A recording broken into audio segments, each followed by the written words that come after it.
Hey, before you start the episode, if you're on YouTube or Rumble, like, subscribe, and hit that bell. You want to make a comment? Go for it. It's America. If you catch me on Spotify or Apple Podcasts, hit me with those 5 stars. I appreciate the support. Let's start the show. Welcome to Beyond the Frequency 369. I'm your host, Cesar Pagan, and today I am beyond excited to introduce a truly extraordinary guest, Toni Ghazi, better known as the Antarean Heart. Toni is a gifted trance channeler and spiritual guide who bridges the realms of the physical and the interdimensional, connecting with the Praying Mantis Collective from the Antares Stargate. Through his profound work, Toni shares transformative messages of love, healing, and cosmic wisdom that inspire and uplift all who hear them. Toni's incredible journey has led him to be a featured speaker at well-known events like the New Life Expo, Disclosure Fest, and the Sedona Ascension Retreat. He is also a presenter on the upcoming Panel 2025 and has shared his insights on platforms like the legendary Coast to Coast AM.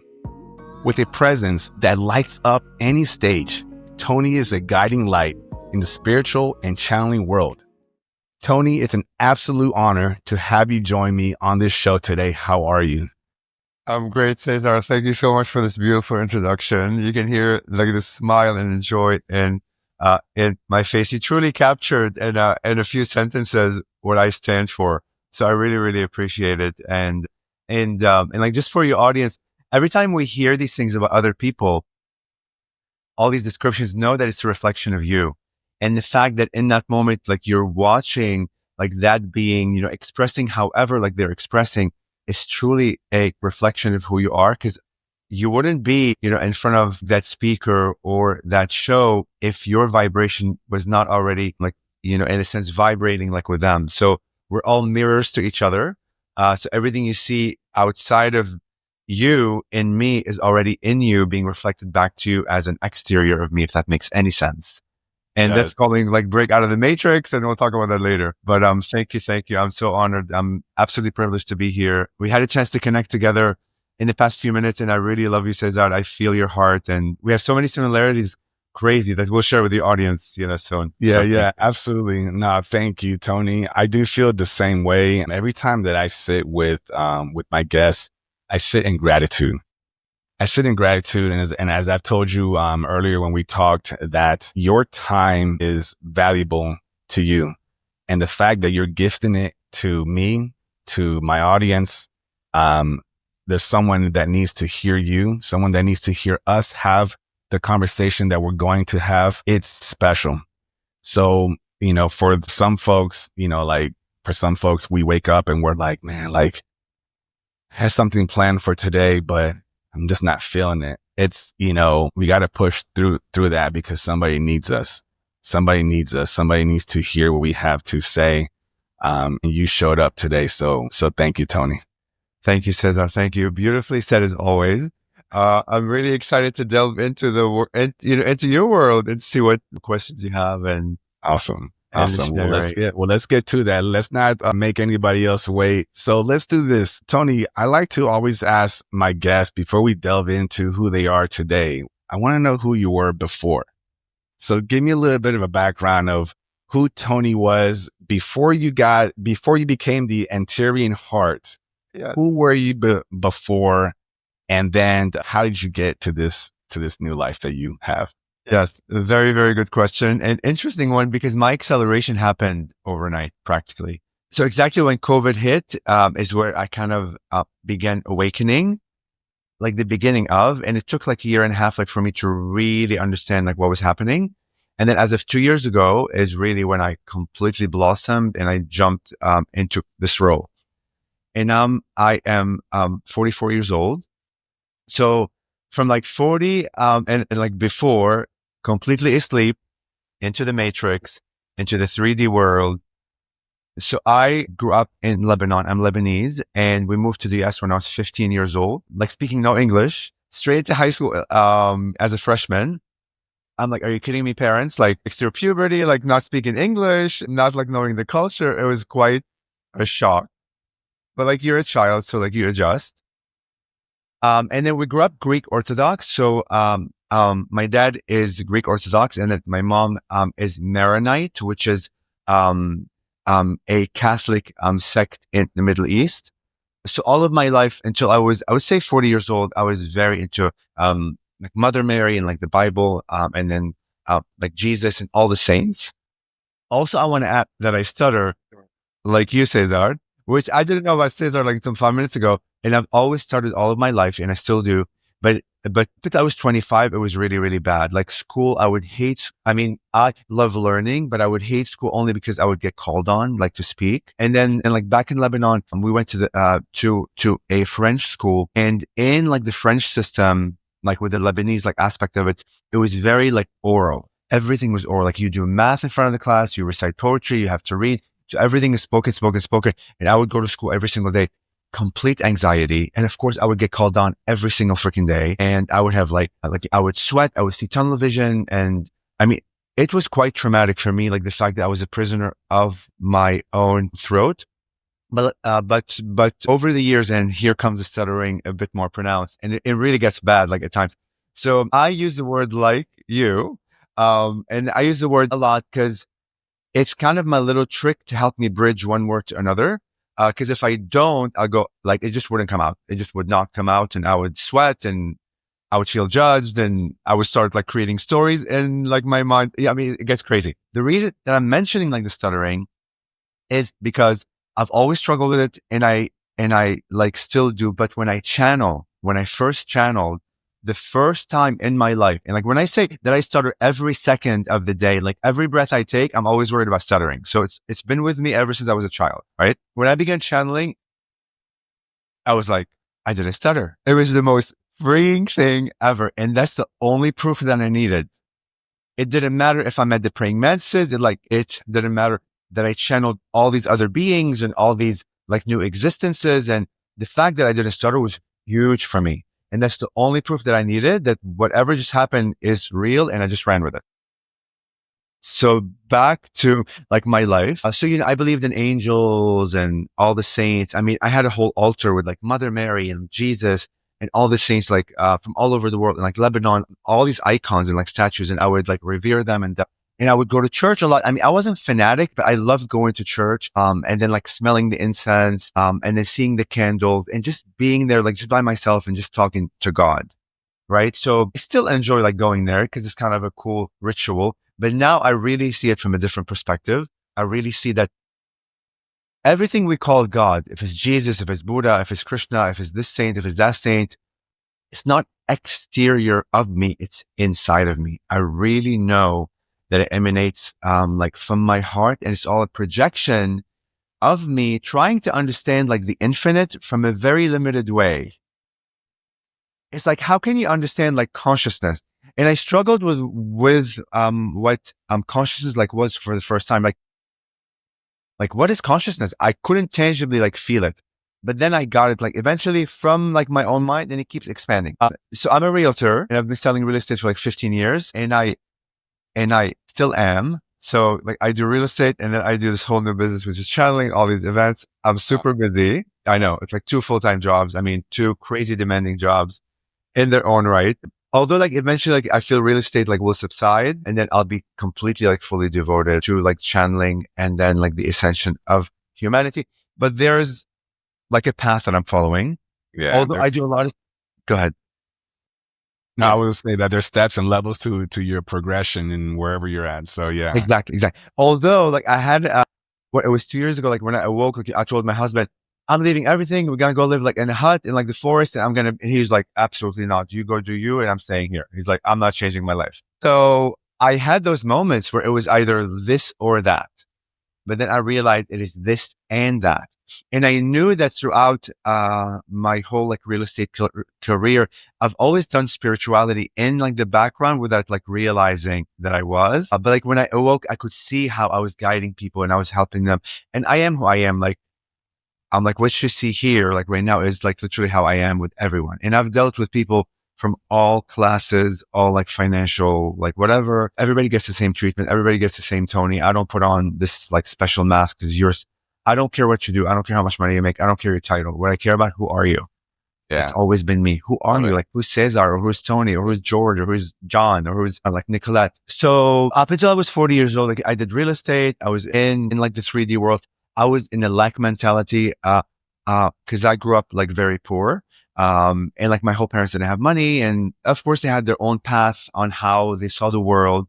But like you absorb a lot of the things that they teach you, whether like they're teaching you it, on purpose, or if like you're just witnessing it and just like absorbing these stories. So I absorbed all the lack and limitation stories. You cannot imagine. It was insane. Yeah. So in like the past 2 years, I've really had to surrender all the stories and all of like the fact that I live in poverty or I was poor and I have to work hard to do things. Like, why do we all have like this whole thing about work hard, play hard is bullshit to me.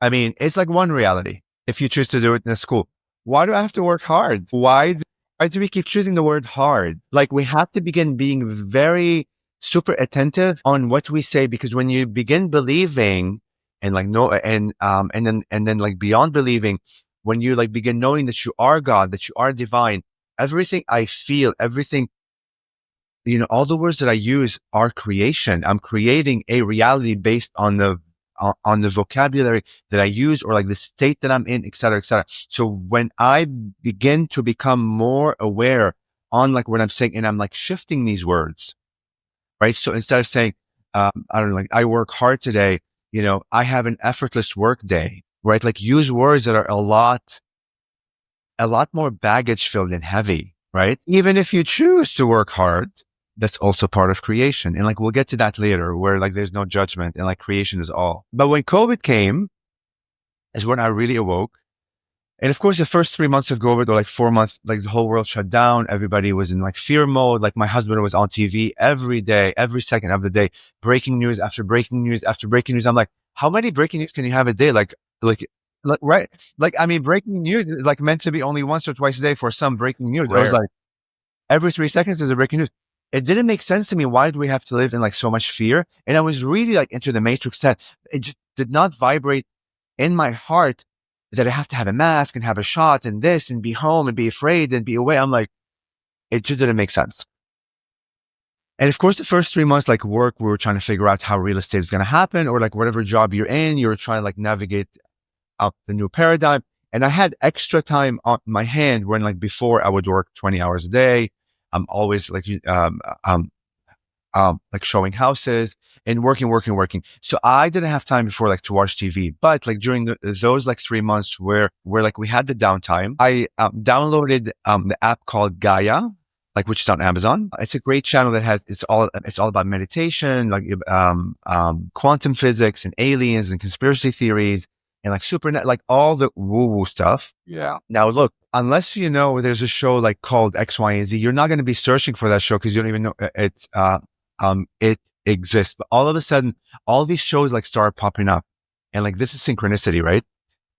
Everything about UFOs, about aliens, about this, about quantum physics, and I'm watching them. And like specifically one show that's called The Interview with Extra Dimensionals with Ruben Langdon.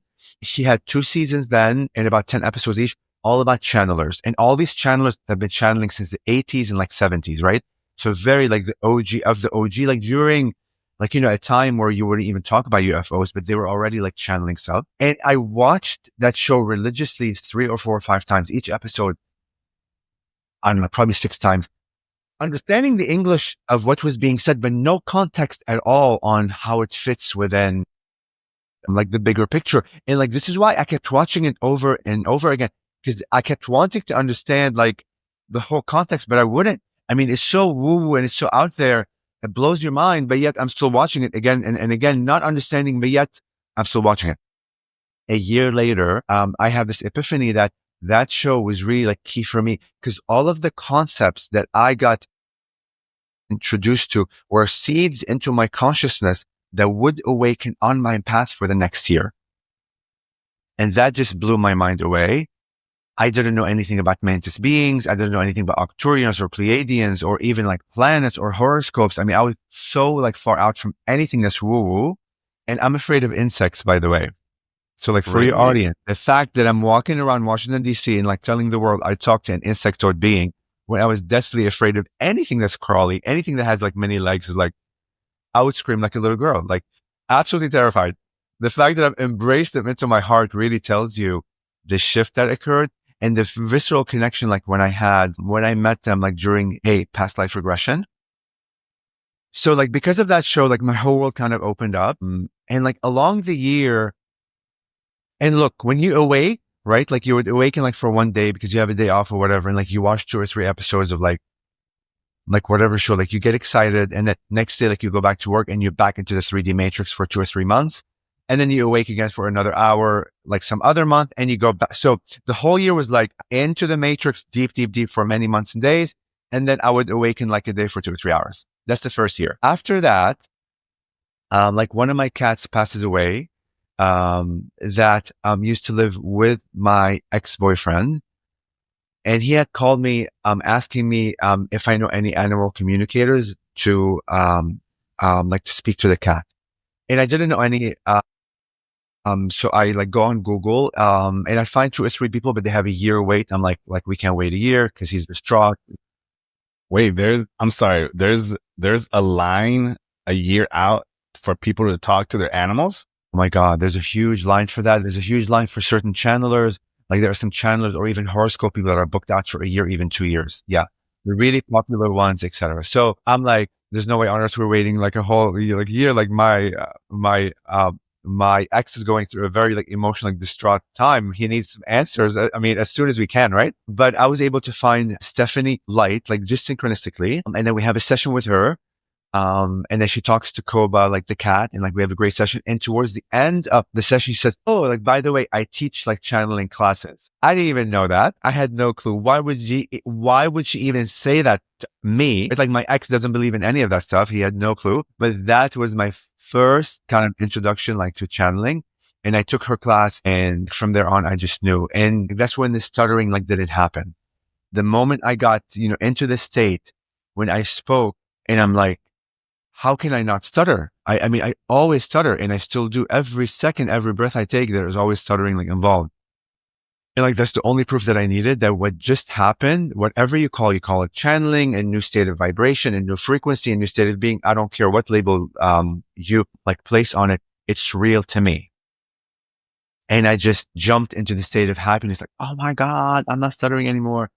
And I wish that I'm always in the channeling state so I don't stutter. But obviously, I'm not always, although we kind of are, right? Like we all, can channel. I'm not any extra. I always tell my clients, I'm not any extra special. I don't have any extra like special gift. I'm not born with any gift. All that is all limitation. We all channel. We all do. We all have. We're just not aware that we do. But when you become aware, then you are able to tap into your divinity, right?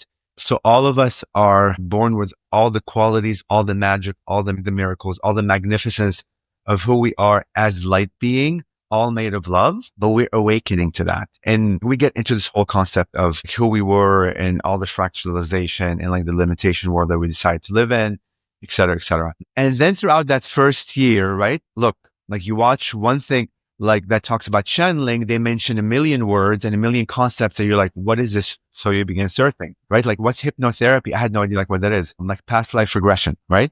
So I do like my first past life regression, I think 6 months after that show, like with a local woman. And I've never been hypnotized and I didn't know how it would go. The moment I got hypnotized, the first image was of a praying mantis. And like, mind you, I never connected like with praying mantis. I never had the interest or desire. I was afraid of any insectoid being, like insect. But I saw the triangular like face. But the cool thing, like within that experience, that like your audience like will find quite interesting is it was a flash. So it was a quick second or like microsecond of the face, immediate knowingness. But within that flash, that was a quick microsecond. I was in it for a long time. There were 2 awarenesses, and I have chills all over my head. Yeah. And all of my body. It was like complete timelessness. Like there was no time, and I was in this state of like no time and infinity, but yet it was a quick flash, which I call hyper awareness. Yes. Where, right? Like, so more that we expand our awareness of who we are, the more that we like begin to realize that the only reason that we are experiencing our world and our humanity and and our story the way that we are, because we're very focused, our, like the lens is very fine tuned to one dot. But when you stretch that into more, then you can be aware to many things that are happening all at once. The awareness that they're all happening at once, being in all of them at once, but yet having the free will choice to only focus on one and forget about the rest. It's this hyper reality of things. So like, that's the first image like that came, and I knew immediately that I am connected with them. And then that I was a mantis, like one point, or like whatever you call it. It was a quick familial bond that no one can shake. The next image like that came through is of this long bodied silhouette, 20, 30 feet high. It looked humanoid, and like there was a reason why it looked like that. It had a head and it had the shoulders and like arms down, like all the way down.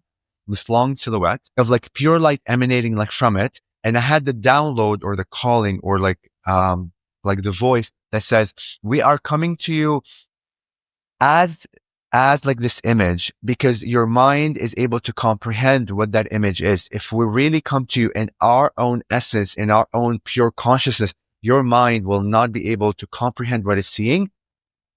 And like, you look at a TV, like, how the old TVs go and like you have static.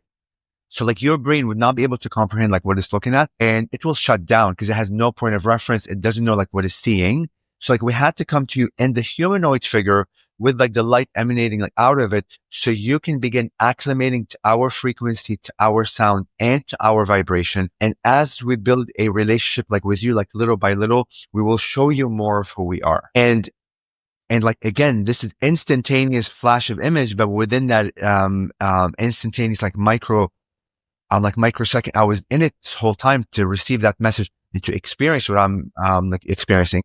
The third and the last image that came was of this heart that was sliced. Like, if you have a slicer, like, like the egg slicers where right? It's like an egg slicer of a heart. All these hearts that were like this into infinity. It was like sliced into forever. Within each slice, it was all faceted. But the clarity of the facets, and I get chills right now every time I relive it, it's so visceral.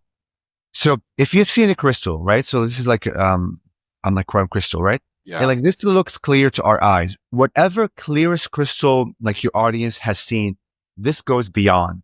This clarity of like the facet was so like intelligent. That's the best way that I can describe it. And each of the slices was all faceted, right? So all these like facets, and within a midpoint of the infinite, there is no like midpoint because it keeps on going, but there is a midpoint where there's a small flame, a small like speck of light, and it's almost like a grain of sand. And then I have the download that all of you, like meaning all of us, all of the consciousnesses, and I feel called to close my eyes because I'm in that like moment right now. We are so powerful, as creators and as like beings, that we don't need a big flame or a bonfire or a volcano to remind us of how truly like powerful we are. All we need is a speck of who we are, of that power. And that little speck of like light reflected off the one facet, right?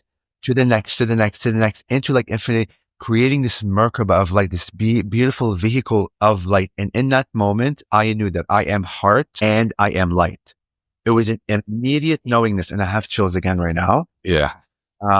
It was a visceral, instant knowingness that I connect to the praying mantis beings, that although they come to me as like the insectoid beings, they really are not insectoid beings, but they have to come into some archetype that our mind is able to comprehend them, because they're really real, like consciousness, very expanded. They're not one entity, like in a sense. There's this intelligent, living sea of consciousness, of thoughts, of creations made of love and made of light. And we all are. And after like those three images, it just locked in my mind, and I ran out of that. And of course, the whole past life regression was like 2 hours, and like more things came up, and I was a slave, and like I was buried alive. There's a lot of past life regressions past lives that like came through. But after that session, like it was done, I knew immediately that I connected like to the praying mantis beings, and I just ran. I'm like, I know who I am, and I know where I come from. Like all the where where like do I come from? Like questions. It was just my fuel that really propelled me into this new like world. I mean, oh my God, like there's so much details, like we need hours and hours and hours, but I'm trying to condense it. Yeah. So that was my first like introduction. And then like 4 or 5 months later, I have a Akashic like reading with Debbie Solaris. She's a super famous, like was on Gaia, like who reads like your Akashic records and where you first emanated from, like, as a soul. And she's the one who told me that I come from the Antares Stargate.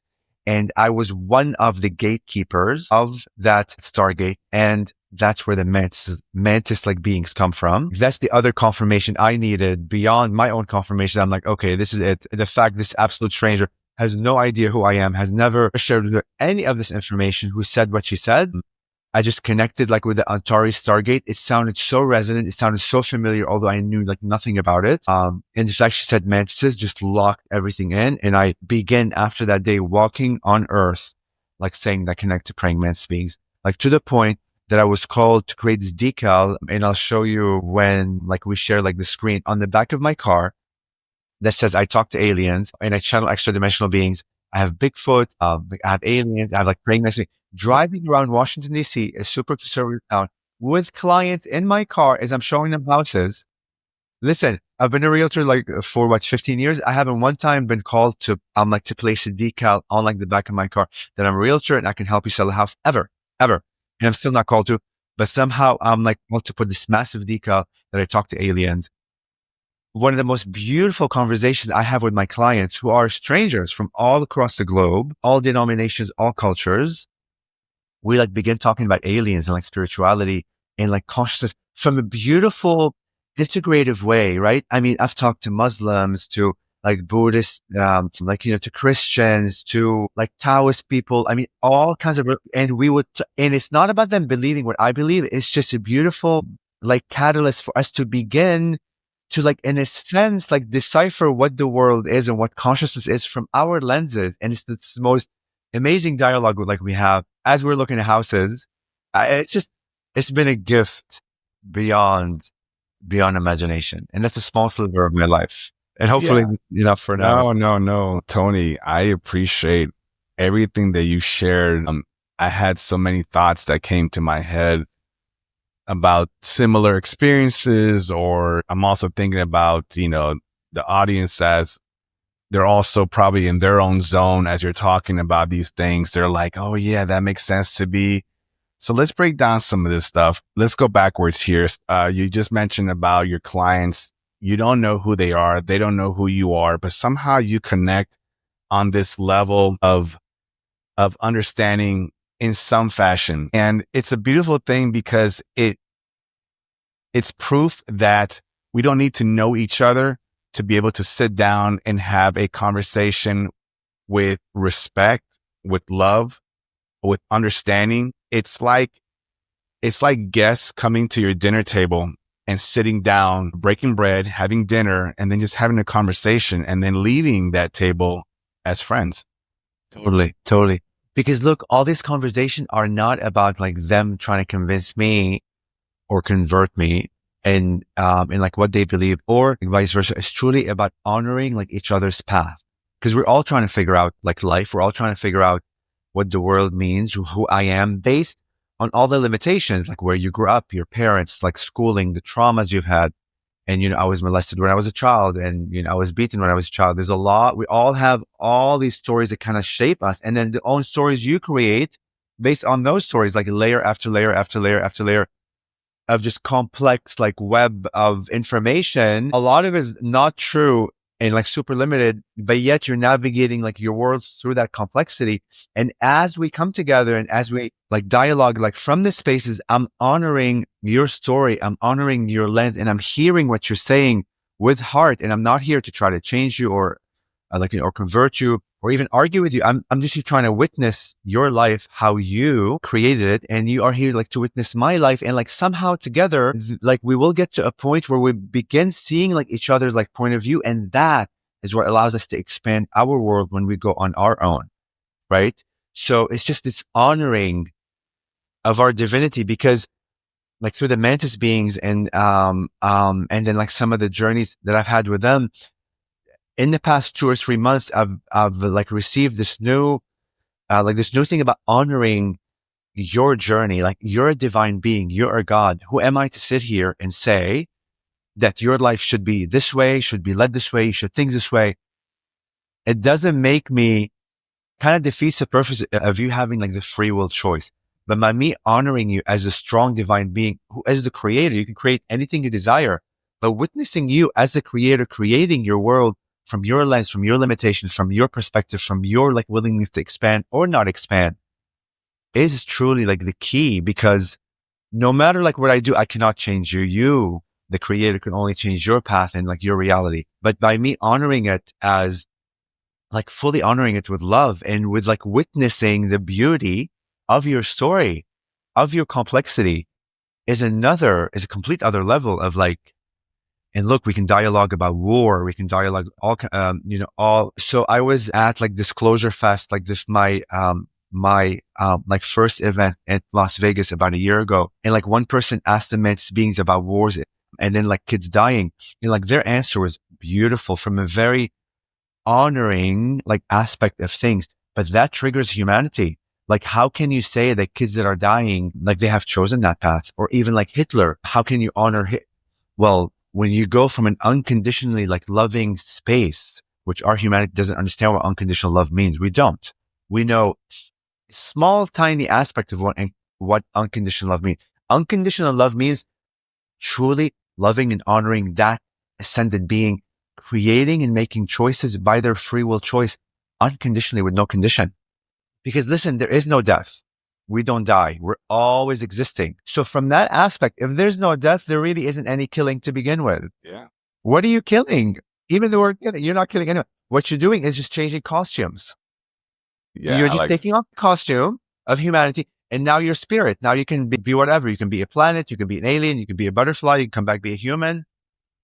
But all that's co-created by both of the divine beings. And I can go deeper, like exactly on like what they said later. But like the Mantis beings, I needed to come to a space where I'm okay, like to deliver like their messages, because like their messages are quite ascended or stretched, that it boggles the mind of someone who's still living in a very limited world where they see like judgment, where they see bad, where they see good. There is no good. There is no bad. There is no evil. There is none of that. Creation is all experiential. Everything is experiences. And by us experiencing that experience, we expand. How else, if we're really infinite beings, if we believe in the aspect that I'm an infinite being, how else can I get to know myself as the infinite being if I am not experiencing my infiniteness? And my infiniteness, experiencing it means experiencing the good, the bad, the evil from the judgment aspect of our limited way. But like from creation never judges ever.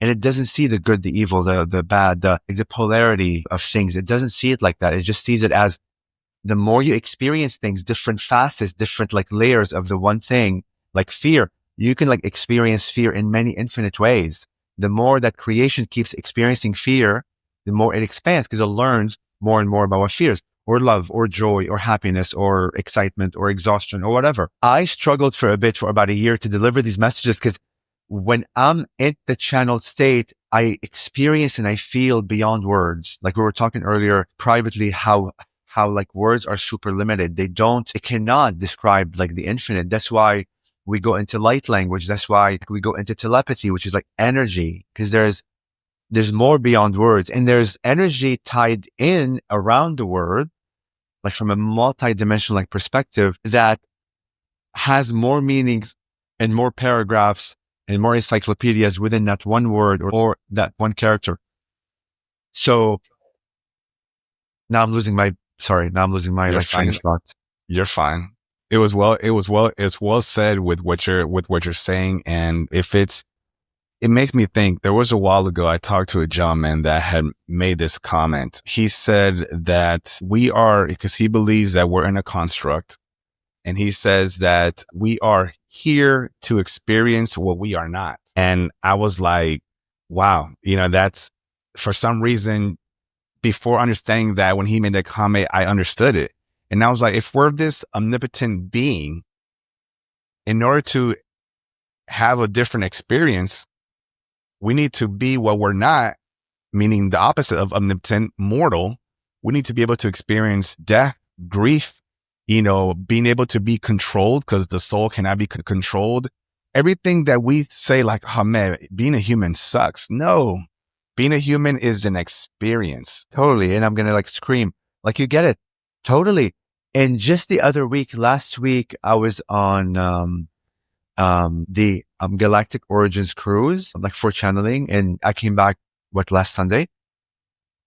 And of course, you need time to integrate, because when you go to these events, you meet hundreds of people of the same vibration, like trying to find, like, it's very, like the energy, like alone at like these events is a big catalyst, like for all of us, because you get infused with it. And when you come back home, you need 3 or 4 days or a week sometimes to integrate and just trying to like process like what happened. And like through that processing, I had a dream, and I dream a lot, but I don't remember like a lot of them, but I've been dreaming more. I've been falling in love with sleeping. In the past, I would sleep like 3 or 4 hours and I'm back to work. I'm working 20 hours. I would fall back again to sleep. It like didn't require like much sleep. But now I can't wait to go to bed, because I'm really like realizing that I'm dreaming, and also I'm not remembering everything. Like when I awake in the dream, I'm aware that like it's amazing. Like it's a completely different world. But I dreamt the other day that like my human life stopped, right? That I'm not human anymore. And I had this missing you feeling of like, oh my God, there's so much more I wanted to experience that I didn't get to experience. Like there was this longing to what you just said, that, wow, like what I thought was pain, right? And I have disc pains and like back pains, like where I can't walk for a week sometimes, like when my back gives out, which is part of my ascension too. And like the whole limitation that I like lived in poverty and lack mentality and like working and like this whole life. I'm like, I don't want it to end. I don't want it to, because I got it in that moment that literally my whole life, my whole story, every second of my story, in each of our stories are divine. Each of our stories are our stories to honor. Each second, and I have chills all over my body right now. Look, each like second of our stories, Wow. each second of our stories is me expanding. Each joy I had is me expanding. Each like stance I had, each fear I had, or like worry, or I can't pay this bill, or whatever it is that we all have, was all allowing me like to expand. Like I don't want to not expand. Like I begin like seeing like my life and like my reality just last week from a very gift aspect. Like it's a gift like to be here, because and look at my chills again. You're getting a lot of chills. Yeah, I could tell that you're in it. So I totally respect it and I love it. Go for it.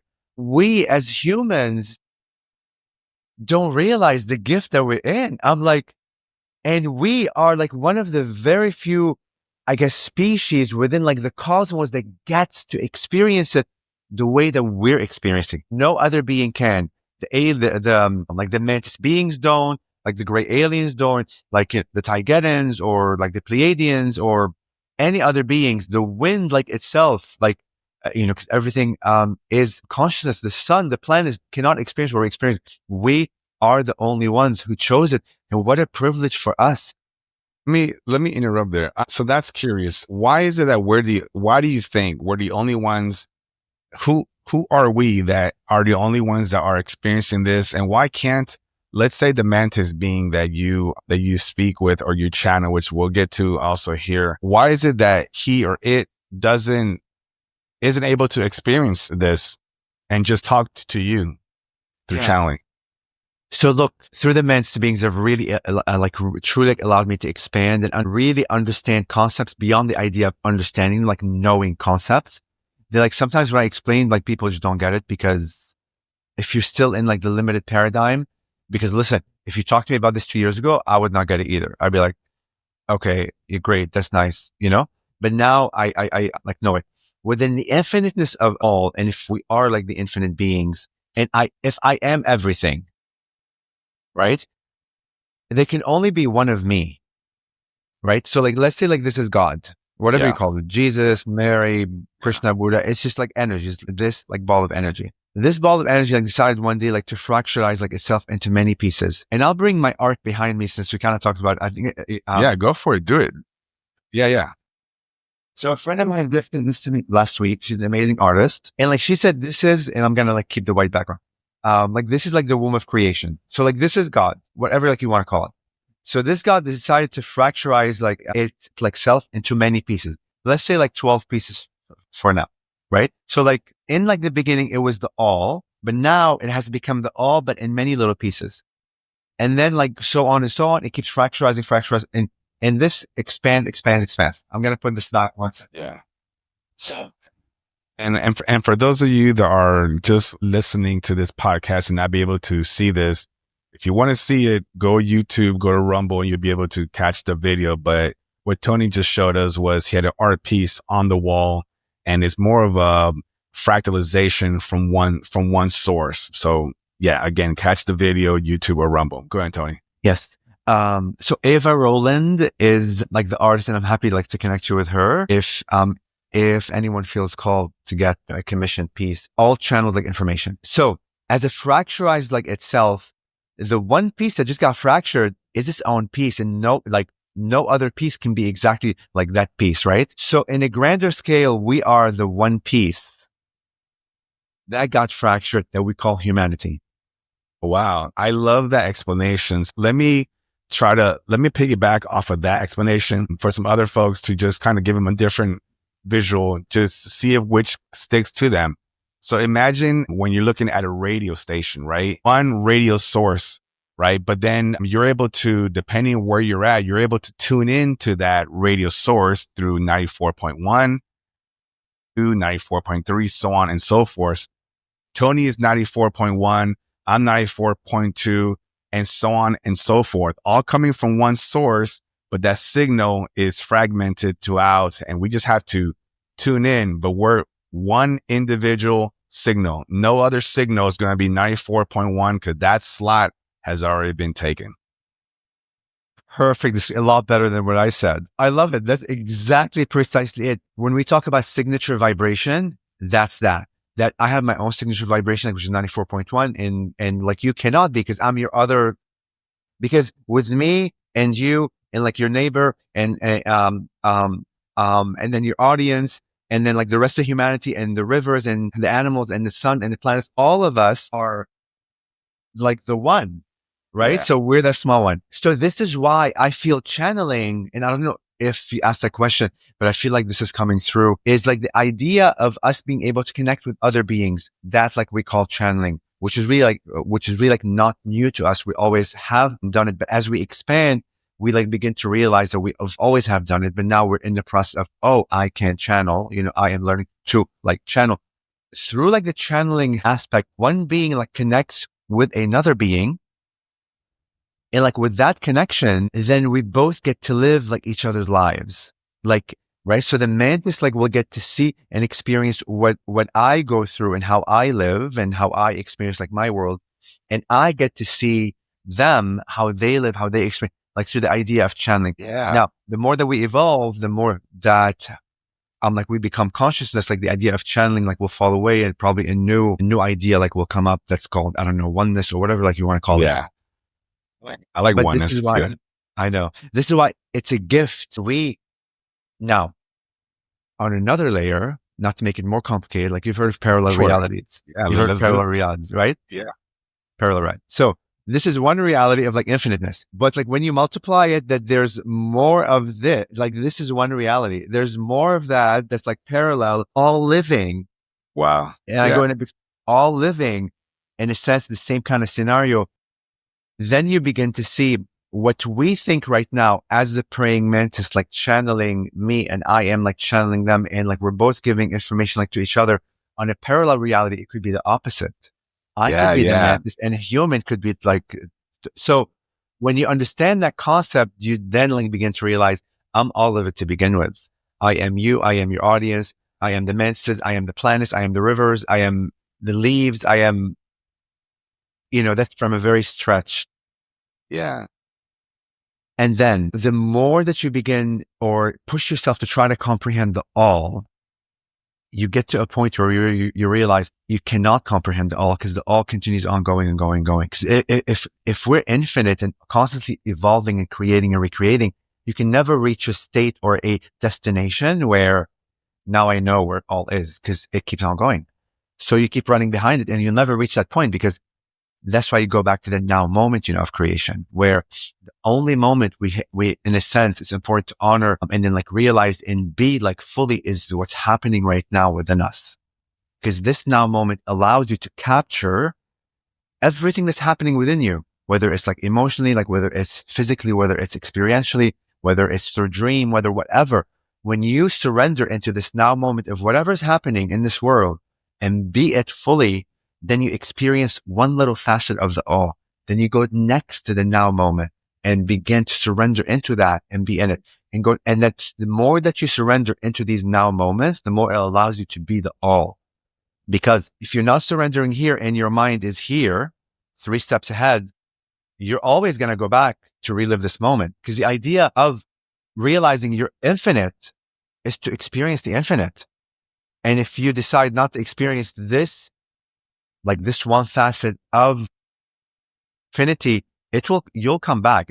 It will come back and like bite you in the butt in a sense. It's not like biting you, but the point is you cannot advance and stretch more unless you get this part. You have to surrender into this part and be this part. If you're pain, be fully in the aspect of pain. If you're happy, be fully in the aspect of happiness. If you're having, I don't know, an expanded moment, be fully. So when you fully and the idea of like surrender is not that you're weak and you're just letting go and you're waving the white flag. The idea of surrender is to allow what is to be. What is. So if you're in that moment of complete joy, be in it fully and know and experience what joy is.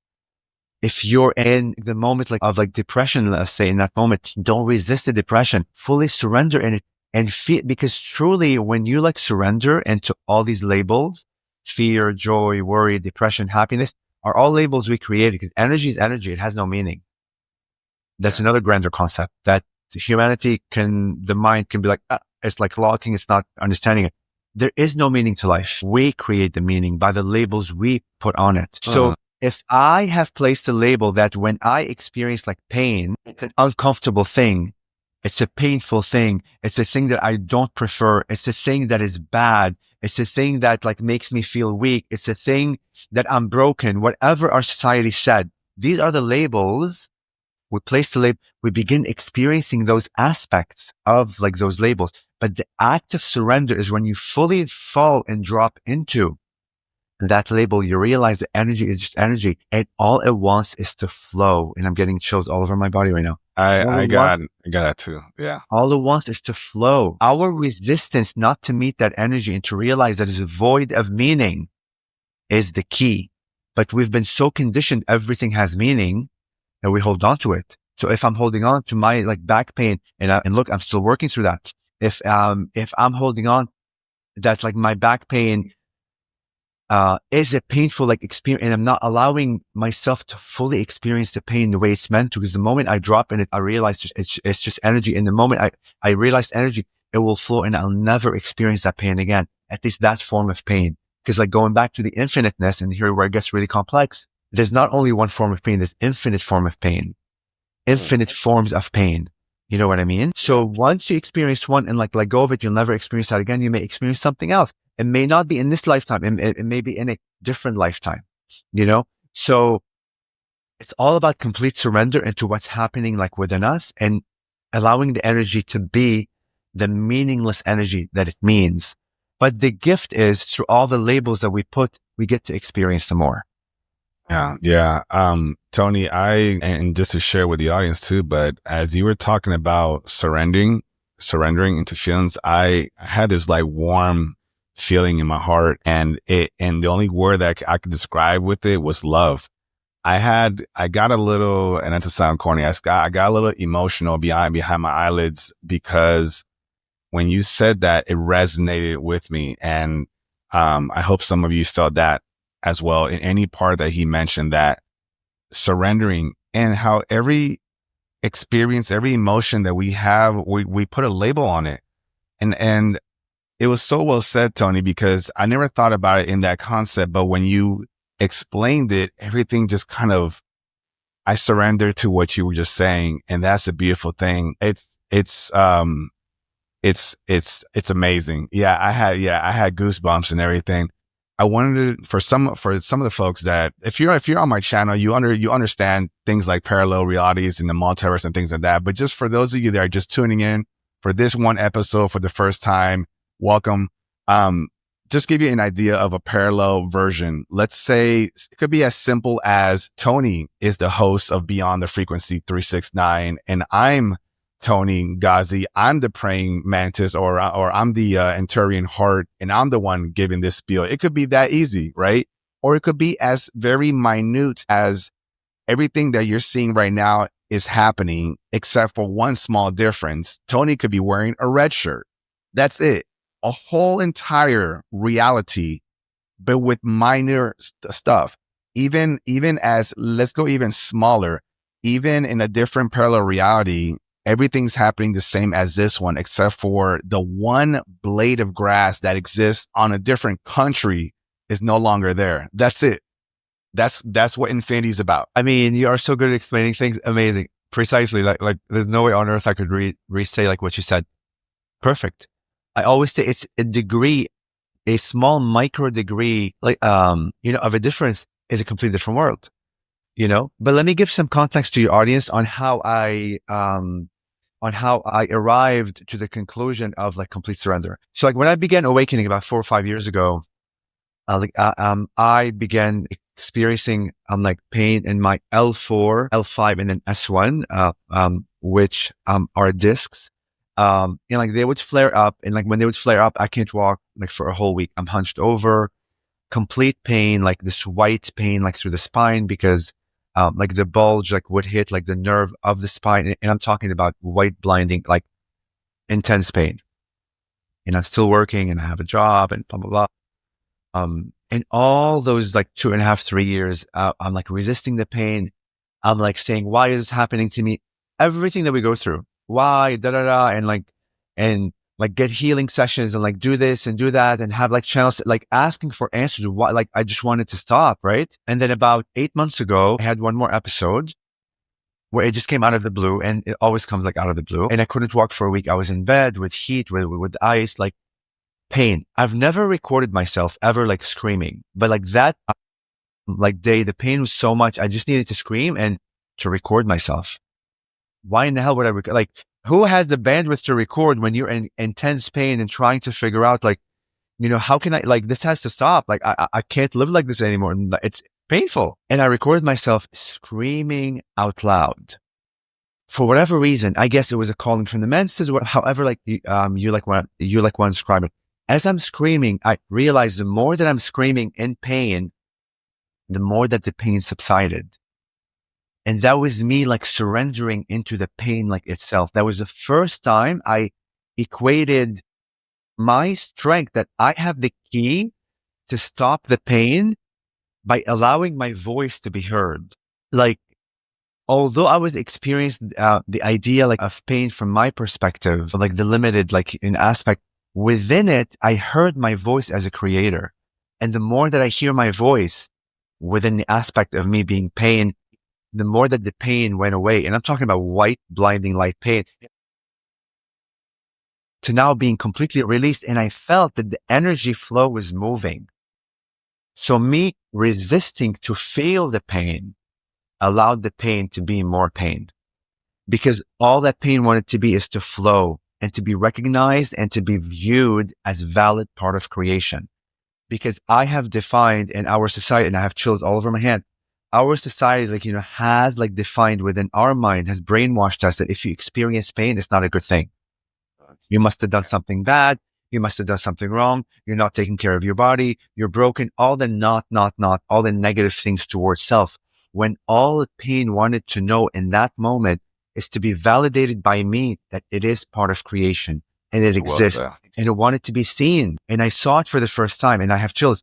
And it's my first time, like, oh my God, like my chills are so big now. Yeah. See, wow. Yeah, they're it's intense. the first time that I, and then I recorded myself like, I'm like the second time, the same day, because I had another episode, and I felt my ancestors. That's the first time where I felt that I was the conduit for my ancestor line to allow this to be released. that the many lifetimes I've had, and I've had a few past life regressions where I was a slave 3 times. I was buried 1 time when I was 10 years old. I was a black slave. And like there was another time like where I was a slave, but like I was beaten and like my back was literally broken in half. Like I was beaten to death. And this is why, and it's so funny because every time I watch any African American type movies where there's any kind of bullying, even African American or not, I am an absolute emotional mess. Yeah. And I could feel viscerally, and now I know why, because I've lived those lives. And many other like imagery, it just brings you back to that memory, to that past life regression. Very. But like the second time where I like recorded myself screaming on the same day, I could feel my ancestor lines, and I knew immediately that the screaming that I was doing, the letting out of the voice, which my body's chilled out right now again, is me screaming for all of my other lifetimes that could never scream, that their voice could never be heard, that their voice could never be validated, that their pain could never be heard. And ever since, oh my God, like look at my hand and like my hair is standing up. And ever since that time, and I'm still dealing with my like back, and I'm still like learning through it, and I had a small episode yesterday, a very tiny one, and I know it's all being released. But like those are the moments of complete surrender that now I know what surrender means. Because look, oftentimes we think we understand what each expression or word, we understand it from the intellectual aspect of it, how we were taught, what society says, but experiencing full surrender is a very different paradigm. And that's when I knew that what I thought was pain was never pain to begin with. It's just energy that wanted to flow. But because we labeled it as pain and we resisted to it and we never wanted to accept it as part of our reality, it kept recurring, and it will continue to recur in our life. This is why when somebody is in a loop that they don't prefer, if it's poverty or lack or pain or this or like sickness, the reason we're looping over and over and over and over again and we'll continue looping is because whatever is happening, then you're not seeing it as really part of you. Like you're not seeing it as like part of creation. You're not hearing it. You're not seeing it fully as what it is. Because the moment you do, and like you give it recognition, and you say, I see you, and I know you're part of me, and I validate you as part of creation. The moment you do that, that loop is broken, and you'll never be in that loop again. Oh, that's a beautiful thing. So for people that are, let's say there's a lot of people these days say that they don't have enough money, right? They're always they're always late on their bills. They always can't seem to get things right. They're always tight, and they're like, why me? Why am I always like, is this my existence? I'm always not going to be able to make enough or be enough. What advice would you give them to try to help them break that loop? Listen, there's a lot of things that you can do, but like one thing, like to begin like with your mind, right? Because we need to restructure. Our mind has all these codes, right? Like a computer, it has all these commands on how life should be, how I should act. If you're able to come to a state of being within your own mind, that it's okay if I continue living my life from now until I'm 100 or 120 or however, right? Like long, like you think you can live. Poor, not being able to pay a bill. The moment you're okay with the fact that it's okay for me not to be able to pay the bill. It's okay for me not to be able, like, when you like surrender into the idea that what if I'm going to be poor for the rest of my life? Surrender fully in and say, that's okay. I completely receive and accept and embody and be and can see myself as this being that will be poor for the rest of my life. The moment you don't resist that idea is how you break the cycle. And oftentimes it's hard for us to even say that because like the fear pops in. What if I do create that reality that I'm poor forever? But the trick is, it's not about creating that. It's about receiving and being and allowing that reality to be valid part of your reality. Because within that surrender, you'll remember and you'll unlock codes that you are a creator, and you'll begin to make decisions. You'll like begin to make choices. You'll begin using words that are not disempowered, but that are powered. In that surrender, a lot of unlocking happens, and it begins with the mind. And that's the hardest thing sometimes to even reach beyond consciousness. Like forget about the idea of believing in aliens and what we're talking, the infinite parallel realities. Even to speak to your own mind, to unlock it, to restructure it, That's a feat to us at times. We've been so conditioned, we're so disempowered. Yeah. Don't be afraid to be afraid to live that reality. Don't be afraid to be afraid to accept that, yes, what if I can never ever pay my bills? And what if I can never ever like make money? And what if I will always be poor? That's okay. And I will receive it fully as a creator. When you really do that, I swear to you, your whole world will shift.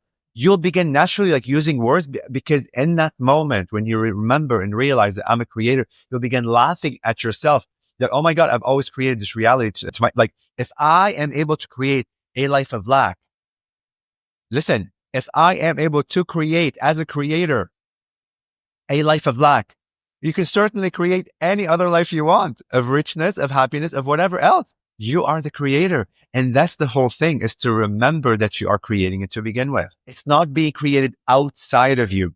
Jesus is not doing it to you. Mother Mary, Krishna, Buddha, all the saints, none of them are doing it to you. They're all living within you. All the power is within you. You have access to the wisdom, to the knowledge. And what we really are doing are accessing the knowledge within us. Because the moment you know the knowledge is within you, that's when you know you are the creator. You have access to the tools, any tools that like you desire. And as a creator in that moment, even if you choose to live a life of lack, you know you're choosing it as a creator, which means in any second, as a creator, you can make another choice and shift to a vibration where you live not in poverty or whatever other life you want to live. It's in the surrender of it's okay for me to be what I'm afraid to be is where the wisdom lies, and you unlock your own power. And I want to say like one more thing. It is a lot easier than you think, because our humanity, there's a lot of beings like us, like you and I and all of our surroundings and all the people that are led to watch your show. There's been already activations within their mind. Their frequency has already began to go higher. They've expanded. Humanity now, there's a lot of humans on Earth and other beings, and we're not going to go there. A lot of humans on Earth that have expanded and stretched like their reality. So now we live in the quantum that you don't need a 12-step program anymore to break away from your reality. You can instantaneously like shift it if you really begin knowing. You can instantaneously shift your reality. No more need to wait a month or a year or 5 months or whatever. I don't believe like, in that paradigm anymore. If you choose to believe that, then you live a life where it takes you 3 or 4 or 5 months to get out of whatever you're trying to get out of. But know that you can get out of it instantaneously. Yeah. Because there's so many of us that are like doing this work. So many of us are reminding each other. All of this, Praying Mantises, all the other channels that do channel, all the psychics and people that speak to the dead, and you, all the people that are awakening to the more, the whole message, all of it is to remind us that we are the creators. We are the divine, and that we have the power to choose anything that we desire. And all the choices that we do are all honored by creation. All of them. If you choose to live in lack or not in lack or in this or in that, or to be skinny or to be fat or to be whatever, or to have pain like me with my back, or if you stutter, I mean, I needed to surrender that it's okay like for me to stutter. And I've surrendered before in my 3D mind, but now I've surrendered like fully, as my stutter is really a gift for me, because it allows me, if I didn't stutter when I was a child, I would not have been more quiet. And if I wasn't more quiet, I probably would not have communicated more with my mind, which I didn't realize I was doing. So when you begin seeing everything in your life is a gift, even my back pain like gave me the gift to not go to the gym anymore. I was super muscular. I would go to the gym like 6-7 days a week. I would run outside, and I love doing that. And I haven't done it in like 5 years, and I lost all of my stuttering up, all of my muscle mass. But because of my like back and the fact I couldn't go to the gym anymore, and I was afraid to go to the gym. It was a mental fear, because when my back locks and I'm hunched over, I'm on the ground. Like I can't move anymore. I can't pee. I can't poop. I cannot drive a car. I literally am like afraid to get out of the bed to go pee. I couldn't wipe myself, because if I'm doing movement, like absolute debilitation. Like, so that fear, it was so like mental, but because of that, it gave me the gift to go to a tree. So I began going to a forest in the middle of like the forest, and I found this tree. It's not a special tree. It's a tree within the forest, but I named her Rose, and I went there for a whole year, and I meditated and I connected with nature, and I would see foxes and deers and all these beautiful beings. And that allowed my spirituality to, open up. And I knew within myself that the energy that was coming through my spine was so strong that I was not embracing it. It was like manifesting in the back pain because I was resisting the power that I was receiving. But when you begin redefining the pain, the lack, the poverty, this, the that, the thing that you don't prefer from a positive way, from a very different way, beyond the surrender, then you begin to create a life from that aspect. That pain begins to give you gifts that you never could have imagined could give you. Because in our minds, if I'm experiencing pain or lack, it's a bad thing. What other positive thing could come out of a bad thing or a thing that I don't prefer?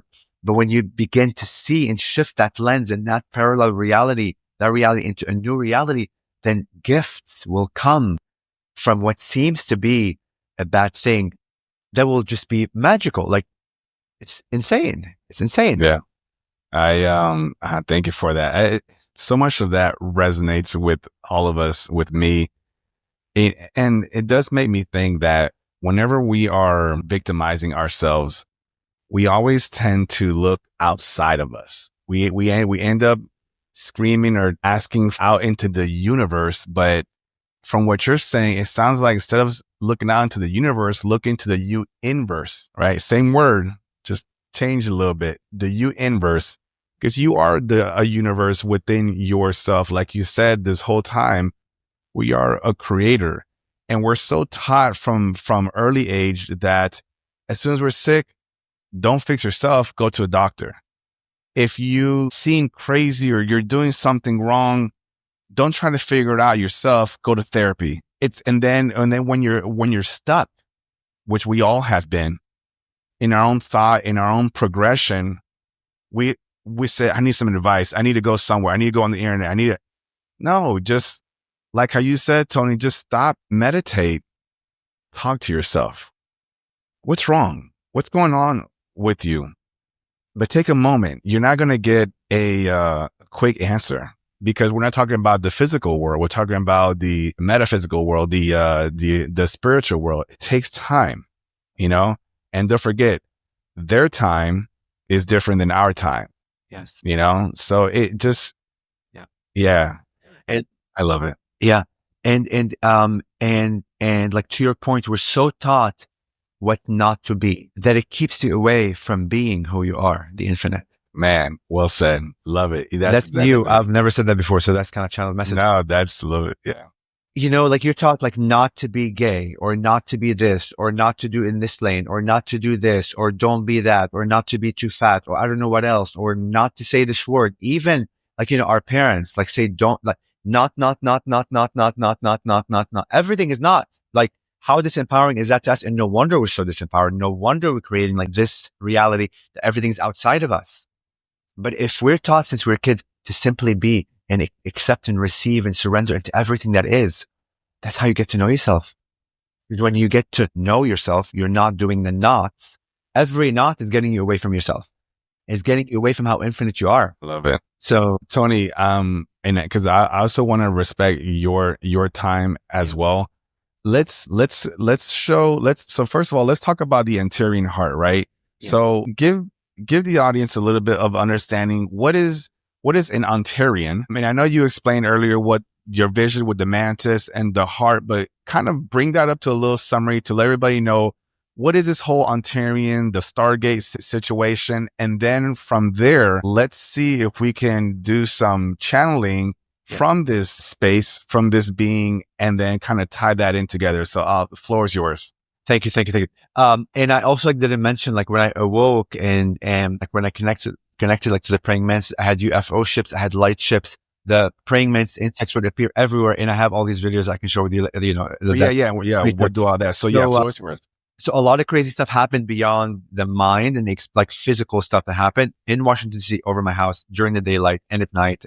I mean, insane. To be honest, I'm still human and I'm still learning about like the Antares Stargate. And also they give me information that's like relevant for me like to share. And to be honest, I never had the desire yet to know everything about the Antares Stargate. I just very resonate with that word. I very resonate with that Stargate and I just allowed it to be with not asking for more knowledge. So I'll share with you all that I know up to this point, but that could change by tomorrow or whatever. But up to this point, I don't have the desire to know more about it because I'm good. Like there's a knowingness like within me. But the Antares, there's actually a like planet and a star in our star system that's called the Antares. And it's a big giant, like red glowing, like 100 times like bigger than Earth. Like you can Google it, but I don't come from that planet like itself, right? Or whatever. It's actually like a portal, like in a sense, a, like Stargate that's made of consciousness that allows souls in like a very limited way to enter our reality.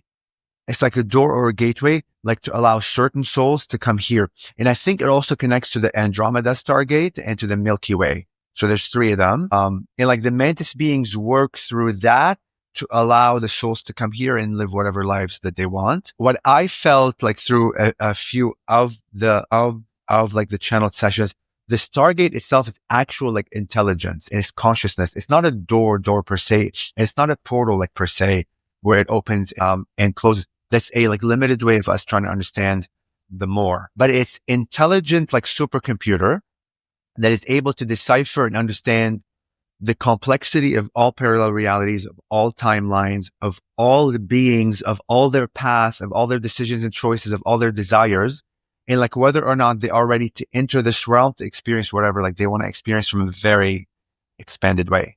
But what is clear about that Stargate is the unconditional love. What is clear about the mantis being specifically is the unconditionality of love that they allow the beings to have the opportunity to experience. Listen, I thought I knew what love was at one point. It kept expanding. And then I got to a point where I understood what unconditional love is. Now I'm realizing I don't even know what I know. And the more that I know, the more I realize I absolutely know nothing. This is how humble I have become in my own experience of what the all is. And also like being okay that I don't need to know, because I probably will not be able to know the end of infinity because I'll never reach it. It keeps on going. So me like surrendering into the knowledge that I have as of today is my gift that allows me to continue like expanding, and me being okay not to know everything and not to want to know everything. Even if I'm like posed a question, it's okay for me to say, this is like all I know. And as unfolds, I'm happy to share in like the future. Yeah. So does this make sense? Yeah, it does. It does. As far as the gate, itself. Was there another question within that question, or was it? No. So you explained what the Antarean place is and the Stargate and things like that. The praying mantis. I do understand there's millions and infinite beings out there. What is specifically, and I use the word special very loosely, what's specifically special about the praying mantis? Like, why didn't another being come and talk to you? Why did mantis choose you? That type of deal. So listen to this, and like, this is really cool. I don't know like exactly like why that they chose me, but I thought that I didn't have any praying mantis connections, until I had the past life regression. But back in Lebanon, every summer, we would go to my grandmother's home. Like she made olive oil and like she had olive lands. And every summer, like we spent 2 or 3 months, like with her. Now, how can I forget this? Even when I awoke, and I didn't like remember like this remembrance. It was like a year later after, I like began connecting with like the praying mantis beings. I totally forgot that every time we go to my grandmother's home, and like she had all kinds of trees and like flowers and like we had almonds and like peaches and all kinds of fruits. Praying mantis insects were all over her house. And like she would talk like about them as being like bringers of good luck and like good charm. I have chills. How can I forget like this man who lives in Washington, D.C. as an adult, like saying, I talk to insectoid beings. How can I forget a memory like that? But I did until a year after. So why they chose me, I don't know. But I know now that they've been in my life like since I was a child. And that's all I can say. That's so cool. So that's, that's cool. So that answers my question. I am satisfied with that answer. That is why you were chosen, because you were chosen way long, even before you even realized what it was. Then you forgot about it. Then you remembered again, but they're like, we've been here all along. You just haven't been paying attention. Totally. Listen, let me give you like one example. Yeah, please. That your audience like would really like laugh at. So on the East Coast, I think, I'm like, cicadas, right? Like when they come out around every 17 years. So like they came out of the ground like 17 years ago. I don't know. I was 30, like something years old. And I was with my dad, and like, this is how afraid I was of any, like insects. And as you know, like when they come out, they're everywhere, right? There's thousands. One landed on like the windshield of the car and on the, and like they're all over the ground, whatever. I was afraid to get out of the car for an hour. I would not step, like I was absolutely terrified. I don't know what I was thinking in my mind, that they're going to eat me. So this is how afraid I was, viscerally afraid of anything that's crawly, like let alone, praying mantis insects. But now I love cicadas. I have them on. I love all insects. I'm not afraid of anything. Like I have bees that come and land on, I have like videos where they come and land on my finger. I had 3 bees land on my pants, and I would just let them be. Crazy stuff that begins to happen with consciousness and like with nature, when you begin to vibrate and recognize and see them as divine beings, as consciousness, you begin communicating and co-creating this beautiful reality of magic. Like how magical it is. You get these insects just like landing on you and just saying hello in whichever way. It's just beautiful. So that's crazy. I want to touch on that because, again, another proof, another gem that you just shared with us, telling us that something that you were afraid of. And ladies and gentlemen, we all know there is something that we are afraid of. But let's just talk about humans, right? There's so many cultures, just cultures, not people, but cultures that people are afraid of because they're like, I don't understand it, or I was told there's a stereotype. I was told to stay away from them, don't bother with them, things like that. But again, you're going off of what somebody is telling you. Now, when you take the moment and you don't have that influence around you anymore, and now you're face to face with that culture or people that you were told to stay away from, and you have just in the moment when they greet you and they say, hey, hello, my name's Tom, my name's Toni, whatever, my name's Cesar. And they shake your hand and they look at you, you feel their vibration. And then now you connect with them and then you're like, you know what? I feel safe. I feel safe. It's okay.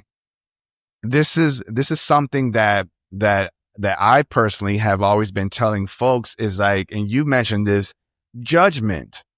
Judgment is, yes, honor it. It's something that's a part of us, but don't put that in the forefront. Don't let judgment be the first thing. You know, kids, if for some reason you guys are listening to this too, when you're in school, you know, you judge a book by its cover. It's part of the social society learning process, but you're like, that kid's weird. Is that kid weird?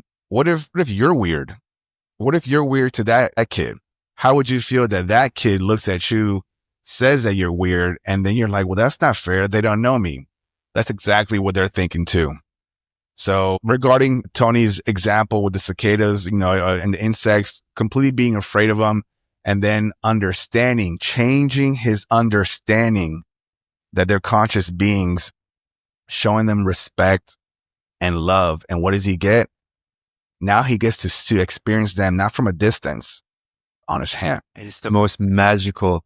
I mean, you feel like you're living in like a fairy tale, right? Because if you watch, I don't know, what show, like the woman in the forest, and like she talks to all the Bambi. animals. Yeah, or any of Snow White or something. Yeah, or Snow White, like any of those like Disney ones where they're talking to animals. In like that moment, I feel like I'm Snow White. Like it's the most magical thing ever, because now I recognize it as me, as like a light being, as part of creation, not as something that bites me or, you know, or like stings you or whatever. So, and look, guys, all of us, all humanity, everyone, doesn't matter what culture, what language, how you grew up, we all have insecurities, we all have traumas, we all have fears, we all have worry, we all are like trying to find ourselves. We're all trying to like navigate this complex world, like together.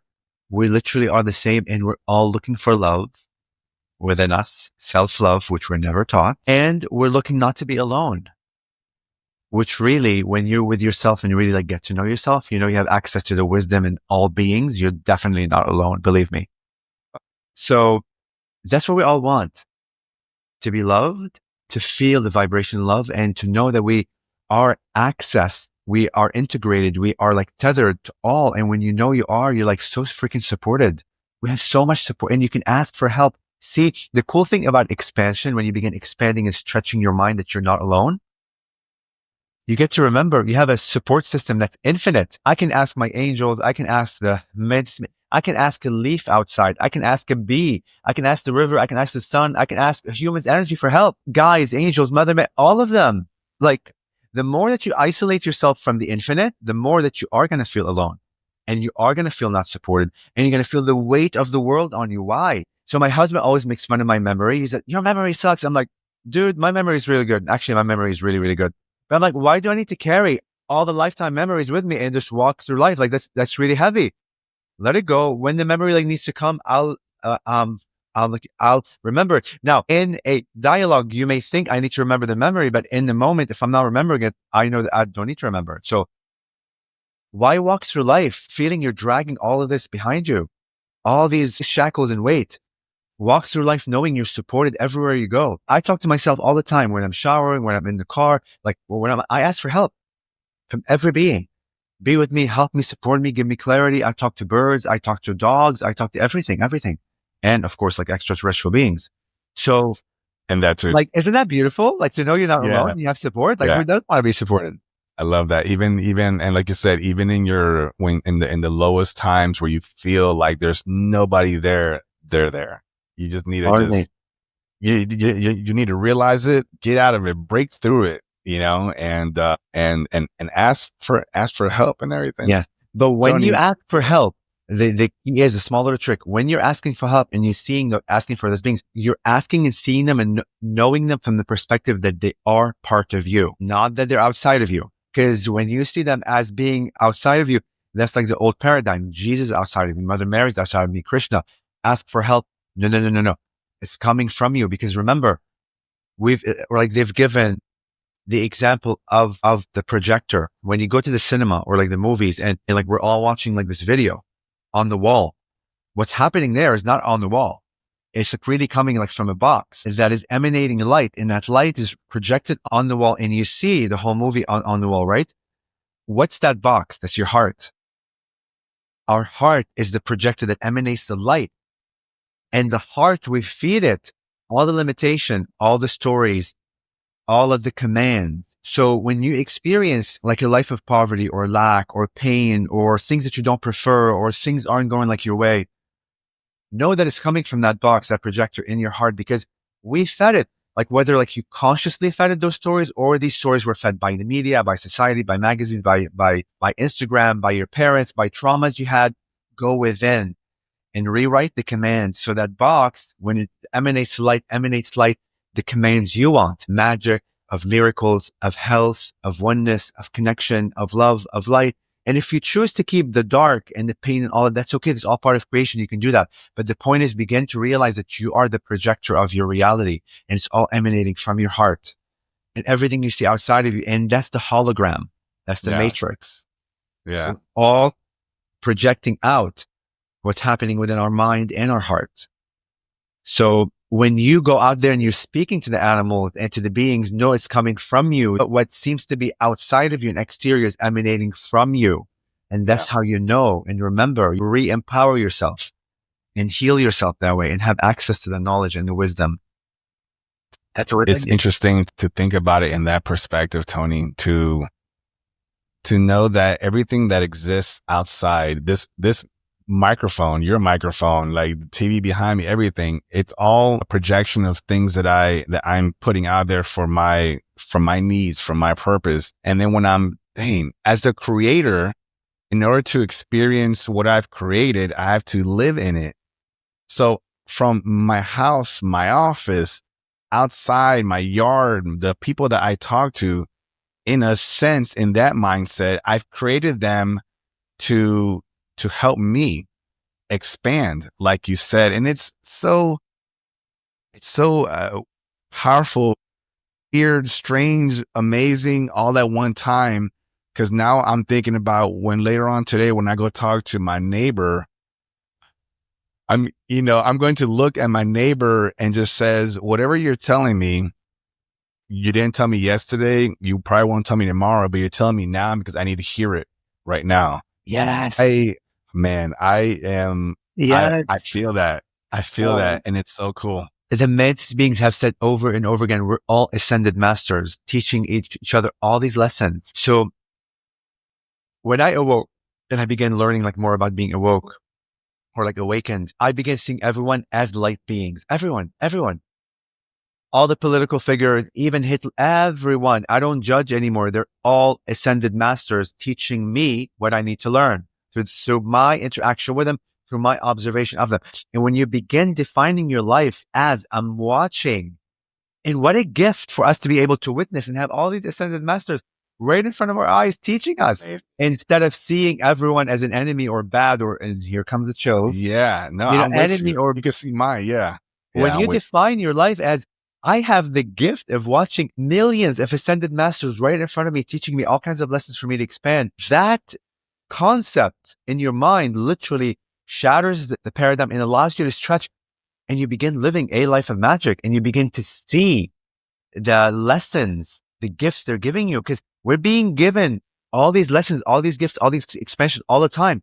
But if you're not seeing them, you're not receiving them. Yeah. So it's like when I begin seeing my world as everyone, all humans, all planets, everything I see, even the cars, the road, the asphalt, as crazy as it sounds, as my ascended master, even the experiences that I'm like witnessing is ascended masters for me. What is it teaching me that I'm not seeing? Because when I believe that I'm the projector and I'm creating all this, I'm trying to show myself something I cannot see within my heart. Yes. I'm projecting this beautiful like movie and this like display on the event of, on the stage of creation.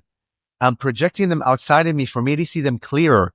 But if I cannot see it clearly with my eyes, then how can I see them really in my heart? So I'm making it easy for me. Like when you begin living your life from that perspective, that I'm going to challenge myself today, that everywhere I go, every human I talk to, the song I listen, the movie I watch, I observe a human on the road or an animal is showing me something to allow me to expand. Then you're surrounded by magic. You're surrounded by lessons. You're surrounded by quantum physics, quantum speed. There's so much information coming at you when you open your heart to receive, and then boom, it just becomes something else. It's so funny because when you see how many times have we in our lifetime, we've seen somebody do something and then you're like, I'm not going to do that.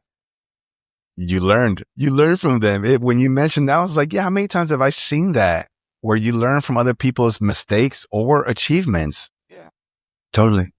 And look, we can dissect it like even further and then go deeper and deeper into more meanings that are hidden behind the veil. There's all, but listen, it's all about lenses. We all have a lens. This like circular lens that we look through life with. If you because now like your audience, as they hear this dialogue or any other dialogue on your show, it's a moment, opportunity for them to expand and begin doing something different than they have done before. The more you're in the same routine that you've done before, not that you're not expanding, but you're on that speed of that routine. But the more you change the routine and stretch it, right? So begin seeing your life with a lens. I choose today to look at my world from a different lens. How can I see like the positive in everything? So like from an easier perspective, begin challenging yourself and really challenge yourself. Don't just say, I'm going to see like the world from like a positive lens, and like you go outside and do the same thing that like you did yesterday. Even if you do that, that's okay and honored. But challenge yourself. See beyond the veil of what you cannot see. All you need is one example where you prove to yourself, literally all you need is one example in one moment where you prove to yourself, wow, I just expanded my consciousness. And I looked at that example that before, or that experience that before I would have judged that way. But like today, I saw like something different. That one example, that one experience will change your whole life.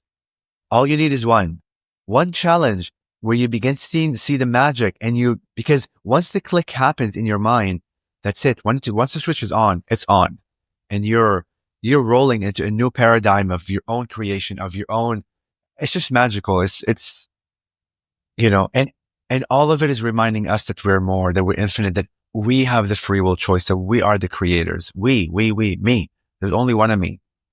There's only one of you. There's only one God that's like split into all these pieces. And just one last thing, like back to the image of like these little pieces, right? Yeah. As you experience all of these little facets, all these little pieces, it brings you back to the wholeness of who you are.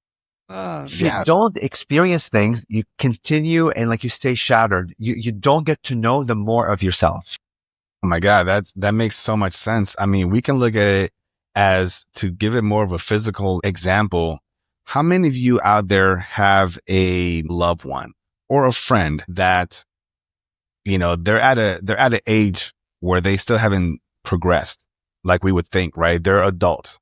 I'll use an example. This is just a fake one, but let's say you have brother or a sister that, let's say they're 30 years old now. They've never left the house. They've never experienced life. They are still stuck in whatever they were at their height years ago. Let's say they still remember themselves as a high school person. They act, maybe their speech pattern, their communication, their rhythm with people is what one would consider off, right?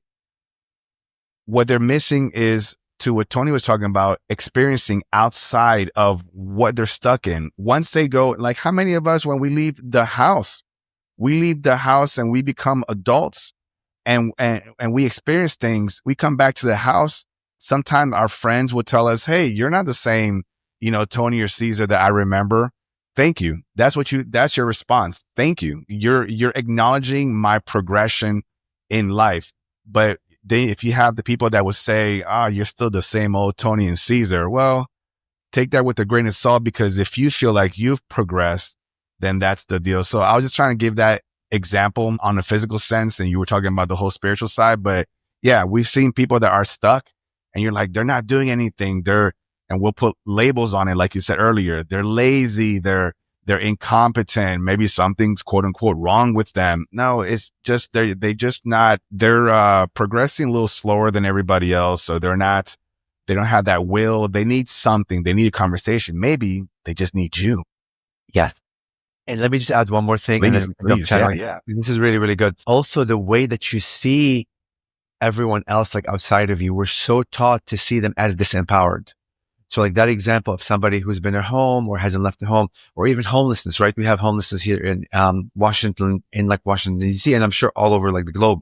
We're so taught to see homelessness as, oh, they're homeless, or they did this to themselves, or whatever the not paradigm, right? No, not that. This is karma. They did whatever, right? And I, in the past, used to see them from that perspective that I was taught, and deep in my mind that they're less. Now, of course, you give money and food and help, whatever, that's still there.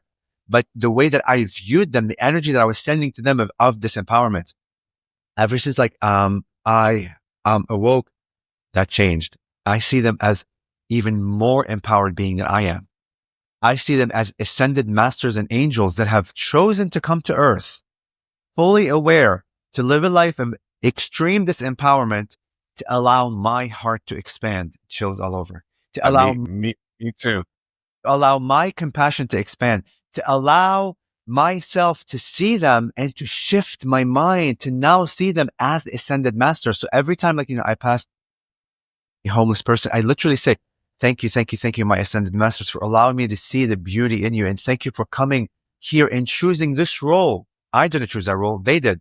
Allow me and others, the observers, to open our heart, to really feel unconditional love from a way I never felt before, to expand my idea of love even beyond. But simply by me, seeing them as empowered beings and acknowledging in my mind they're empowered, they're ascended master, they're light being, I'm sending that energy for them to remember themselves as that. Because if I'm still stuck in the old paradigm as seeing them as this empowered and they're homeless, I'm sending that power and I'm reminding them that they're disempowered. So I'm I have a choice to begin seeing my world as everybody is empowered, so they can all remember, because we're tethered. There's never a point of disconnection. So if I'm thinking of you from a disempowered state, I'm still sending you codes of this empowerment.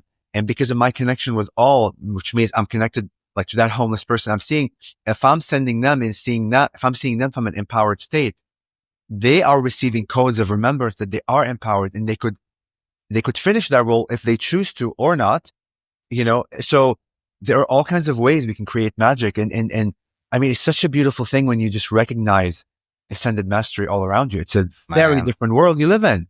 I didn't know that until you brought that whole ascended master situation with everybody. It's a great way to see it, because that frequency, that homeless person, that individual unique frequency has probably already lived the life that we live, which is not being homeless, and they chose to say, let me try this. It's going to suck because I'm going to forget things and blah, blah, blah and everything. But again, it's all for the greater good.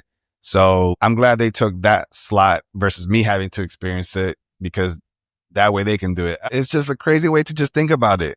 It is totally. And then just one last thing. Yeah. If you get to a point where you're like, oh, why is my life this way? Why am I going through this? Why am I going through lack or this or pain and and even humanity? Why am I living in this like limited world? Remember, we chose this because outside of this world, we're so unlimited. We've lived a life of so unlimitedness and magic and miracles and abundance and creation and remembering who we are, that in a sense, we got bored of that. And we're like, you know what? Let's do something a little more dramatic. Let's jump on the stage of limitation and live that life. So when you remind yourself that way, it's a fun way to just play around and ease the pain or the drama, trauma, both of them within your mind. Because truly, why would we choose this limited life if we haven't already lived an unlimited life and are living an unlimited life? So the same concept. I love that. I love that. Let's take a moment, have folks process what they've just received. A lot of good information, a lot of playback, a lot of rewind. I've received so much from it.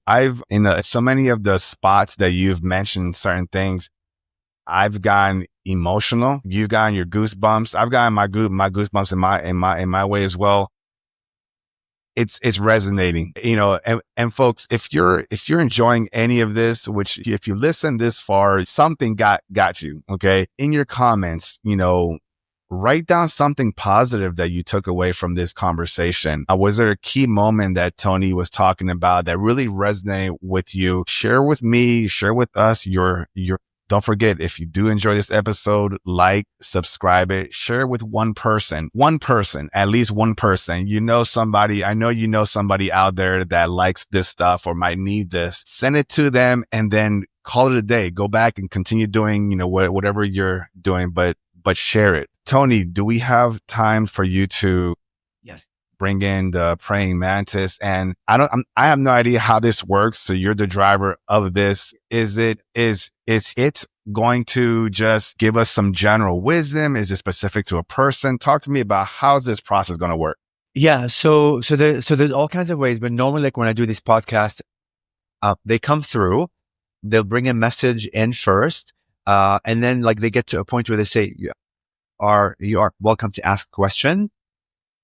And after like they say that, you're welcome to ask any questions. If your audience in the future, if like you want to do like a live one, if your audience wants to ask questions, like they're welcome to. But if you don't have anything you want to say and you want to stay in the silence, they could bring a message like to you, like specifically. I have no idea what it will be. I'll have my eyes closed, like the whole time, and I'll be out of it. Like you'll need to get me out of it. So like when we reach time, let's say, in like half an hour, like you can say, hey, like you're welcome to bring Toni back or something like that. Okay. So I'll make sure. I think just in case I did actually, I probably have like 2 or 3 questions for the Mantis when that time comes, and see what, and you said it's not one person or it's a collective. It's a collective. Yeah. So they're all, it's a massive. They're all just, okay. So for folks to just wrap their mind around that, even though it's a message that's coming, it's a message, singular form coming out, it's a collective of, of all of them. So just try to figure that out. Try to wrap that around your head. Let me give you one example. So, Please. It's like the internet, right? Like the internet is not one being. I don't know how the internet works, but it's this whole collection of information. Yeah. But you ask, but like we call it the internet. So the name is one name, but it contains all this knowledge.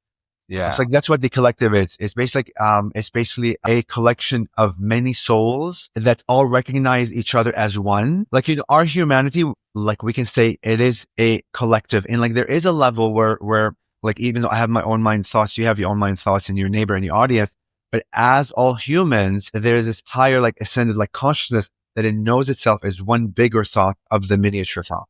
I resonate with that. It's out in the ether, kind of like with the internet. There's a cloud, yes, right? There's a cloud storage, all this information, and then when you want to access it, you can just access it and you download the information back into your computer and things like that. So we are the computer.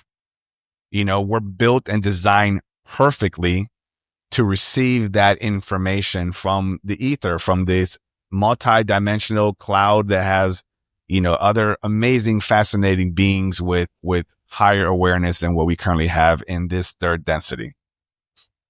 And then look for your next show, because I feel like we should do like a next show. Yeah. Let's have time showing you all of my videos, because it's a lot of them. Yeah, and it will be it'll be like a cliffhanger for you. I love it. I appreciate that. Yeah, I definitely want. We're definitely absolutely. We have to do a new show. In order to get to the other side, because there's so many branches that we can go down with what you do, and our conversation's been just amazing thus far and everything. I've resonated with so much of it. You don't know me, I don't know you, but I feel so connected to you, and it resonates with everything that we're talking about. I recognize you as not your mortal self, but your light being, and vice versa. So I appreciate you, just to kind of put it out there. So yeah, I'll let you get into your moment, and whenever you're ready, let's talk to them. All right. It will take me about 20 seconds to get into Sure, go for it. And then they'll come in and do some toning with their words, and you'll see. They'll speak, and then they'll say you can ask a question. When you hear that, then you're welcome to ask any questions. And for your audience, you're welcome to close your eyes, just open your heart and just receive, and know beyond the words, there's energy wrapped, packets of information wrapped around the words. So receive with your hearts.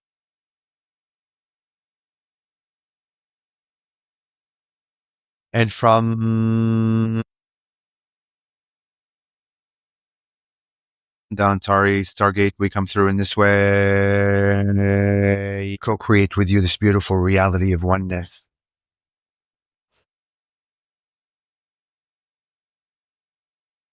To merge our hearts with your heart. To be one with you in this way. To be one, the only one, the creator that you are. And as we come in this way, we will remind you of the magic that you are made of. Each and every one of you is divine in their essence. That creation never, ever makes mistakes. That your design is perfect in creation. Every choice that you have made, every choice that you are making, every choice that you will ever make is perfect in design and honored by creation. Creation never judges you or your choices or your free will to do so. Creation simply observes you fully and honors your journey. As with every step that you take, every breath that you take, every choice that you make, every experience that you desire, every observation that you have is fully received by creation and is helping creation expand in its own way. Continue to experience the all. Continue to honor the all. Love yourselves fully as you are divine in nature. Love others as others are your facet of creation. Embrace and celebrate all aspects of creation. Many beings are here with us, observing you in this way and seeing your expansion from an energetical essence and way as we are able to experience you, and the many of us are able to experience you from the energy essence of who you are, not from your physicality, but from the light body that emanates within your hearts. Because we are interconnected with you and within the fabric of the universe and the many universes within the infinity, we are able to sense, watch, observe, guide, and be there with you. You are never alone, our dearest ones. Ever. Should you ever need our assistance, or any other beings for that matter, it is because of your interconnectedness with all that you have access, you have a calling card to any beings of your choosing. And know that those beings are truly aspects of you. Future aspects of you, we will say, although you know that time doesn't exist within creation. So although you may be seeking a deity outside of you, seemingly to be not of you, it truly is you. So when you speak to us in this manner, we are you. When you speak to your Jesus, Yeshua entity, Yeshua is within you.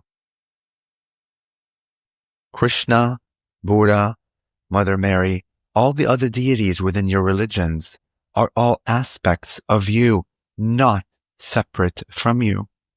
They are ascended versions of you that are more aware of their expanded realities of who they are. Essentially, you are talking to you constantly, as there is only one creator within existence itself. You. With that, we will begin our dialogue with you in this way and open our hearts fully as we merge with you today.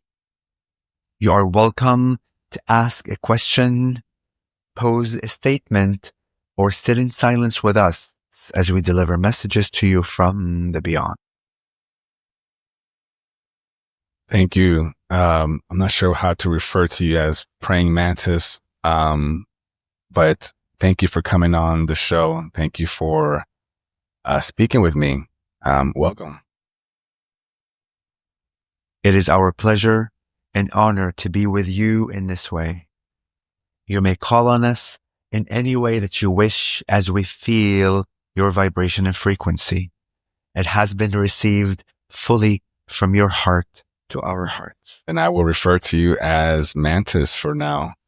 So Mantis, I do have a question. And this may not be like any other question that you've heard. So let's try this out. Are we in a construct or a matrix? And if so, what does that mean? Was that the question? Yeah, I've got disconnected or something here. So it's trying to connect to the internet. I'm not sure what happened at this time, but my internet immediately shut off. My camera shut off. I lost power to my computer. My whole system rebooted all at once. I thought at this point I lost the interview. And normally at this point, I would have to start over with recordings, turn on the equipment, reset audio and video settings, things like that. But to my surprise, all my equipment acted as if nothing had happened and my equipment was still recording. I don't get it. And we can talk about this experience. Yeah. Okay. And guys, and we're back. I don't know. I'll figure out how I do the editing or whatnot. But as I asked my initial question to the Mantis, all of a sudden I lost my internet connection. And it's so weird. This is out of, I don't know, however many episodes that I have now. This is the first time that my internet completely like shut down, restarted. And then my devices, everything that was connected just completely shut down. So I don't know what had happened. And I was very confused. So fortunately, Toni is still here. I know he was in the middle of the trance, so that had me worried. I don't know how that all works. But anyways, we are back. Toni's here. Toni, let's talk about this. What do you think happened from your end? Well, listen, I'm not surprised. The Mets beings have like high vibration, and like when they come in, they could disrupt with like technology. But what truly happened is, and it's funny because all I heard when you said is the only thing I heard is Matrix, and you were gone. And I stayed for another for a minute, but I knew immediately that the connection was severed because a reboot and an update needed to happen, like you know how Windows updates every once in a while with new codes? Because of our dialogue and because really of your openness and your desire to expand, everything that got downloaded and you like needed to be rebooted so you can operate on a new frequency and like vibration. You can sit here and say, oh, it's a coincidence. It's not a coincidence. The fact that Begin said the Matrix and it went away. You, in a sense, broken outside of the Matrix. And so I received a download and that's why it affected my machine. So our dialogue, because you were open and like receptive to all the information, and again, like beyond the words that's being exchanged, a lot of packets of like pure energy that the flow of energy was being received in your heart. So as you are posing the question specifically about the Matrix, because you could ask any other question, it probably would have had a different experience. But because you're asking about the Matrix, I don't know what question you had. All I heard is the Matrix. That's proof to you that you are breaking outside of the Matrix. There's a break in the Matrix. And a new version of you is emerging now, like literally and like physically and electrically with the new codes that were embedded by our dialogue. So it's amazing. That is able to receive what happens past that last point. So, and this is a great example, ladies and gentlemen. I guess in a sense, you would have witnessed a shift, in this case, in me. And I don't know how this translates or affects to some of you who are viewing or listening to this. So if something different happened for you as you had your eyes closed or you were watching this, maybe you were driving and listening to this on an audio version and something popped up in front of you, whatever your experience in that moment, share with me. I need to know now. And I know Toni will appreciate also finding out what's going on. But for me, the internet went out. So here we are. And that's the communication that we're always bombarded with. That's how your angels, your spirits, Mantis, Pleiadians, Arcturians, Greys, Jesus, everyone communicates that we're always bombarded by feedback. The way that you see the feedback with the lens, you can say, oh, the internet went out and let me get back on the thing. No. This is a specific message for us. So when we allow to expand and receive and go in our heart and hear the message, because for each and every one of us, like the message may be different, but something happened, something occurred, a break occurred. Funny when he said the Matrix, like what a clear message that you're breaking out of the Matrix. I'm going to reboot you so you can operate on a higher frequency, on a higher vibration to be able to expand and be in the expansion and have access beyond the Matrix and then within the Matrix, beyond the Matrix. And then I'm here for it. So Toni, how does this work now? How can you get back into it? And then let me know when I can ask my question again. So we'll go back. I mean, I like to do my ritual, which is how like Please. they began, but it will be like a bit shorter since we already like did one. And then they'll say, you're welcome to ask a question, but it's cool. No worries. And from Antares Stargate, we come through in this way.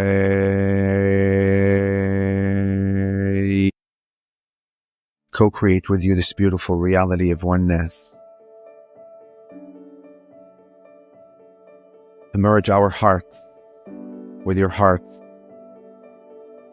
To be one with you in this way. To be one with you, the divine. As we reconnect with you in this way, from a new vibration and frequency, from an expanded awareness of reality, we are here to remind you of the constant communication that you have always had around you.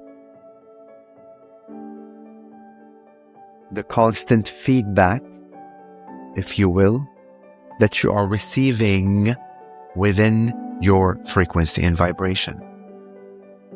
That there is always information being fed back to you on what is occurring within you. Notice and begin noticing communications from all ways of communication, beyond the vision of your eyes, beyond the hearing of your ears, beyond the smelling of your noses. Your senses will expand as you break outside of the matrix and become consciousness that you are. Become aware of the consciousness that you are. That the idea of vision, of communication, of seeing, of feeling, of experiencing will expand with it. And what a beautiful reflection for you. In reference to the idea of being within the matrix. That everything needed to shut down so dramatically and drastically to show you the communication that you were receiving. And even as dramatic as the exit was, as the shutting down of your communication, the mind still, in a sense, was resisting to the idea of what has truly occurred. And these are the notes that we would like to share with you to begin to work with your mind and allowing it to stretch beyond its limitation. Work with your mind and allow it to expand its understanding of what's happening around you. That as drastic as the cutoff of communication was, the mind still needed more information to believe what truly occurred. Little clues are hidden within that experience to show you how trapped or untrapped you are within the matrix. And with that, we will begin our dialogue with you in this way, and we will stretch our hearts with you. You are welcome to pose a question, make a statement, or sit in silence with us as we expand with you consciously. Hey, well, Mantis, welcome back. You're speaking with me. I don't know if I was gonna ask you the last question. I don't know if you've already answered it, but I was also going to ask you now. I was going to ask you what had happened. I heard it from Toni. Can you, in your words, what did happen?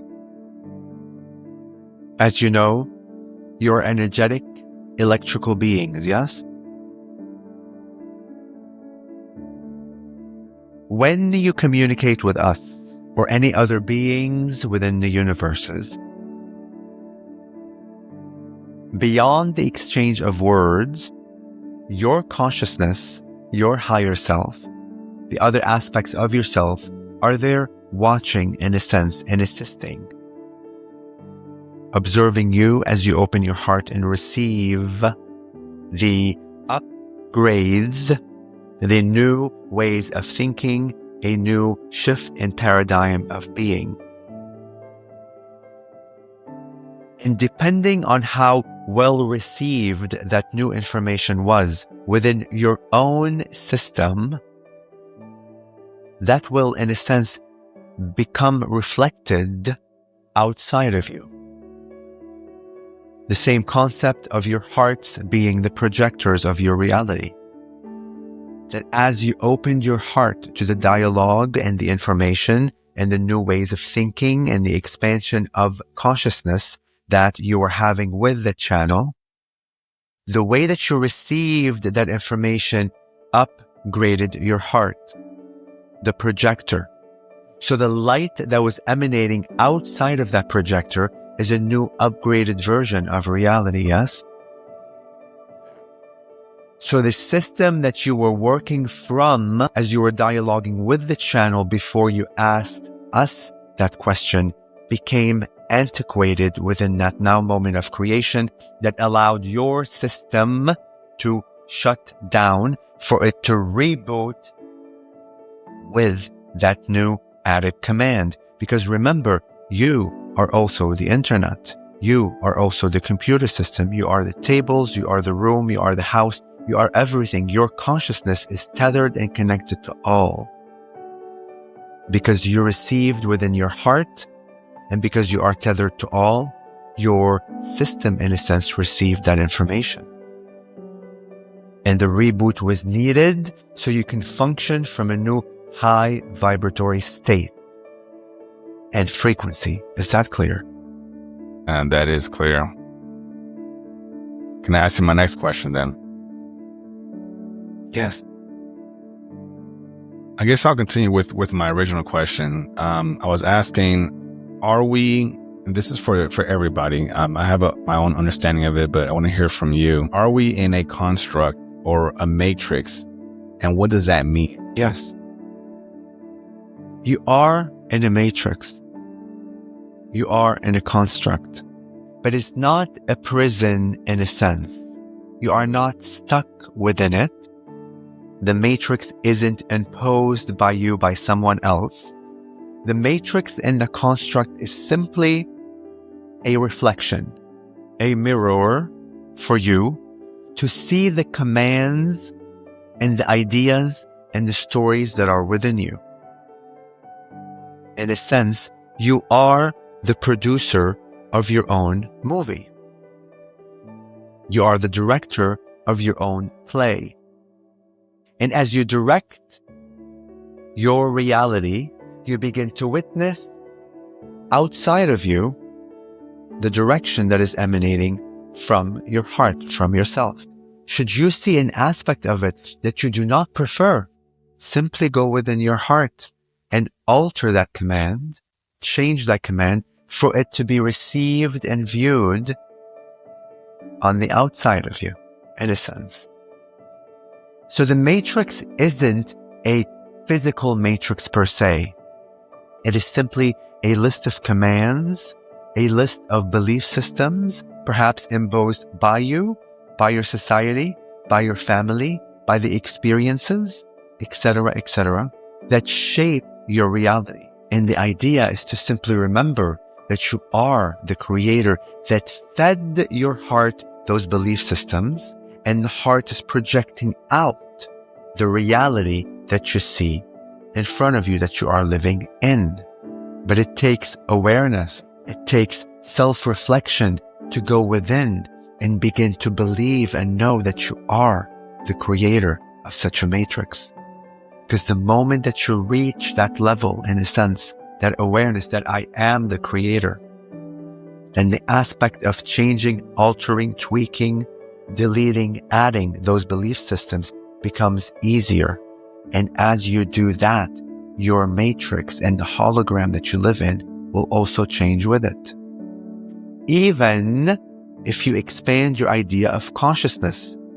So within your heart, should you have a belief system that you are limited in nature, the matrix that you are in will be limited in nature. But within your heart, should you have new belief systems of expanded consciousness, of stretched realities, that I am energy, then that construct and that matrix also shifts with it to reflect that new set of commands of being consciousness. That although the matrix, in a sense, still is there, it is an expanded and a stretched matrix that contains new ideas and new formulations and experiences of the beyond. Is that clear? It is. It is. Thank you for that. I'll ask my other question. If we are here to experience what we're not, then why are you and other beings like yourself, in some fashion, why are you here to help us, wake us up and help us remember our true selves if we're here to experience that? I don't know if that makes sense. Yes. The idea of you experiencing what you are not, although sounds expanded in its own way, it is still coming from a limited lens and perspective. Because truly, what you are not is also you as part of the infinite, yes? So when you begin to realize that the idea of what I am not from the perspective of the expanded consciousness, because the expanded self of you knows that it is the all. And from that aspect, it is seeing this reality as the not, yes? Yes, that makes sense. That makes sense.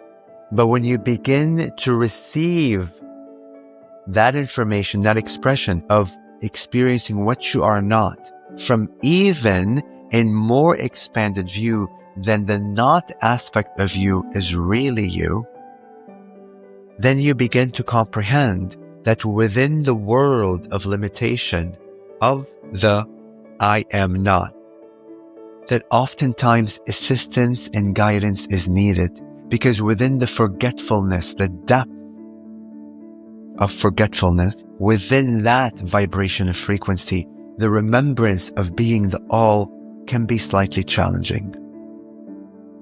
So guides are always there to assist you, to make sure that you aren't, in a sense, stuck within a reality of forgetfulness. Because truly, within the aspect of pure forgetfulness, the idea of remembering who you are will almost be impossible, yes? Yes. Should you surrender fully into fully forgetting that you are more than what you are, the total surrender in such may give you a challenging aspect to remember. So beings come every once in a while and assist into that remembrance. They are aware that you are not puppets of them. So they will never, ever make decisions for you. They will never, in a sense, alter your reality in a way or obstruct or hinder your path. They will simply assist you when needed with a breadcrumb here and there for you to make a free will choice with that information. Yes? Yes. Thank you for that. I'll ask you, if you allow it, 2 more questions here. This next one is going to sound kind of silly, but let's just see what you have to say about it. As of recent, governments have been, releasing information about UFOs existing when they used to say that they didn't exist and things like that. What do you think their intention is? Do you feel from your level, from where you sit or stand, is there a good or a bad intention in what's happening? Like, why is it happening now? Why is your government not releasing information, or why are the beings showing up more than before?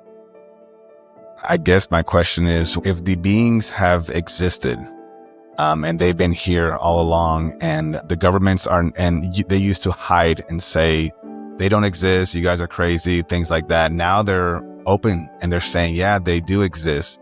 Why is it that now, why isn't this year? Why is it last year? Why is it that now they are open to admit that that beings exist outside of us? Yes. We will answer your question in 2 ways.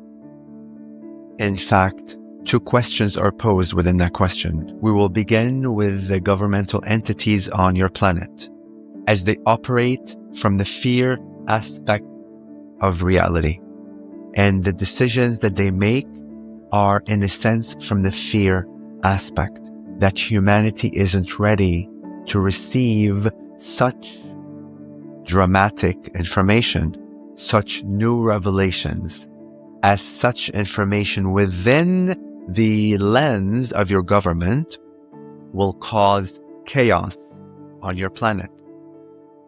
That should humanity be able to receive such new information, that there are other beings, that they are divine in a sense, that the aspect of religion will crumble, your financial system will crumble, your pharmaceutical, in a sense, companies will crumble. The idea of needing help and assistance from someone else will crumble, as by the remembrance that we are all, and there are more beings across the universes, will activate the remembrance within you that you are divine, that you are able to heal yourself, you are able to create the abundance, you are the creator to begin with. Your governmental entities, certain parts within them operate within the aspect of fear. The others operate within the aspect of greed, as they are all thinking and operating from a low vibrational frequency, assuming that humanity will also operate from such a frequency.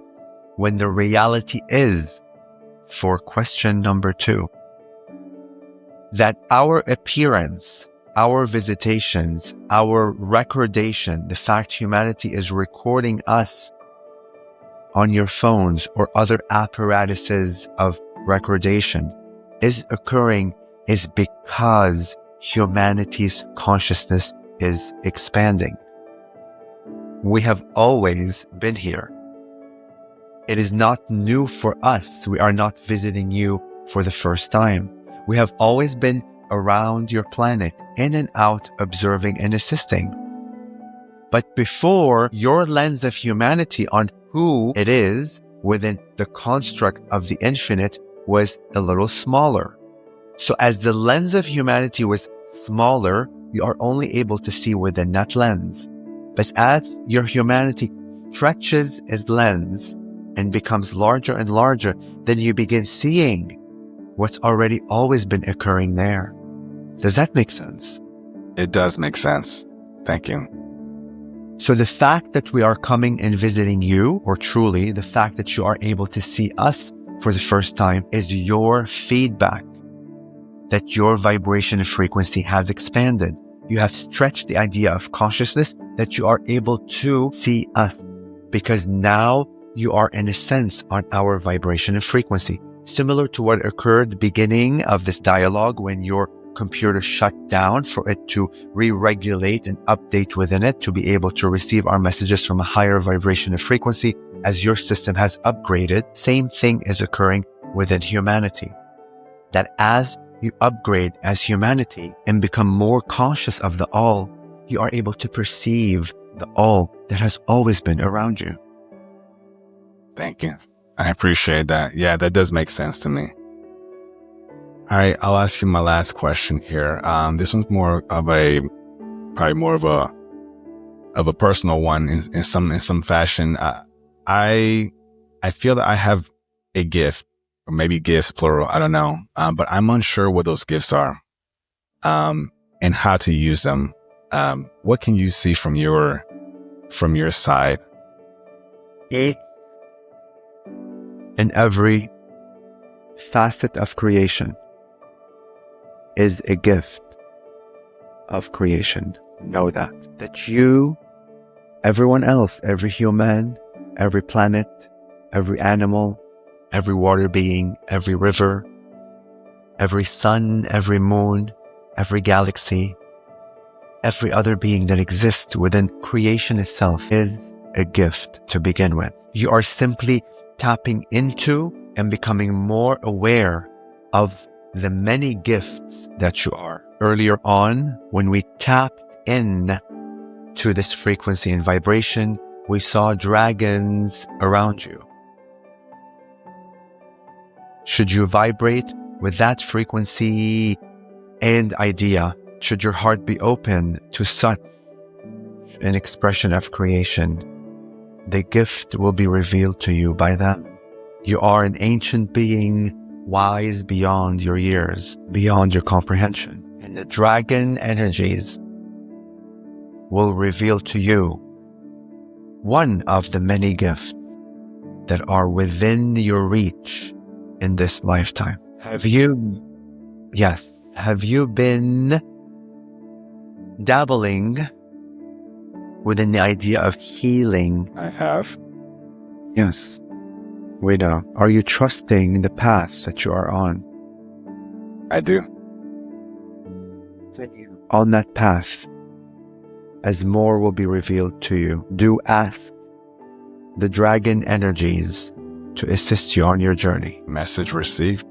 Thank you. Mantis, I don't really know. I don't have any more questions. I just want to thank you again for coming through, allowing this upgrade. I don't know if this upgrade would have even happened if you didn't come through. I believe this was the right time for it. I would assume, but thank you again. And whenever you're ready, you can bring Toni back. Yes. Before we depart, we will share 2 more messages with you as we have shown the channel a heart. We see your heart fully. We would like you to know that. And many beings across the galaxies are aware of your specific vibration and frequency. You have fully opened your heart, and the universe has heard, felt, and seen you, and continues to observe you. And let go of the mask. Should you have a mask on, it is time to surrender it and be the being that you are. Fully be who you are. You know the power that lies within. You know the wisdom that is within you. And you know that your heart is the key for such a revelation. You are loved continuously for infinity. Energies are being sent your way.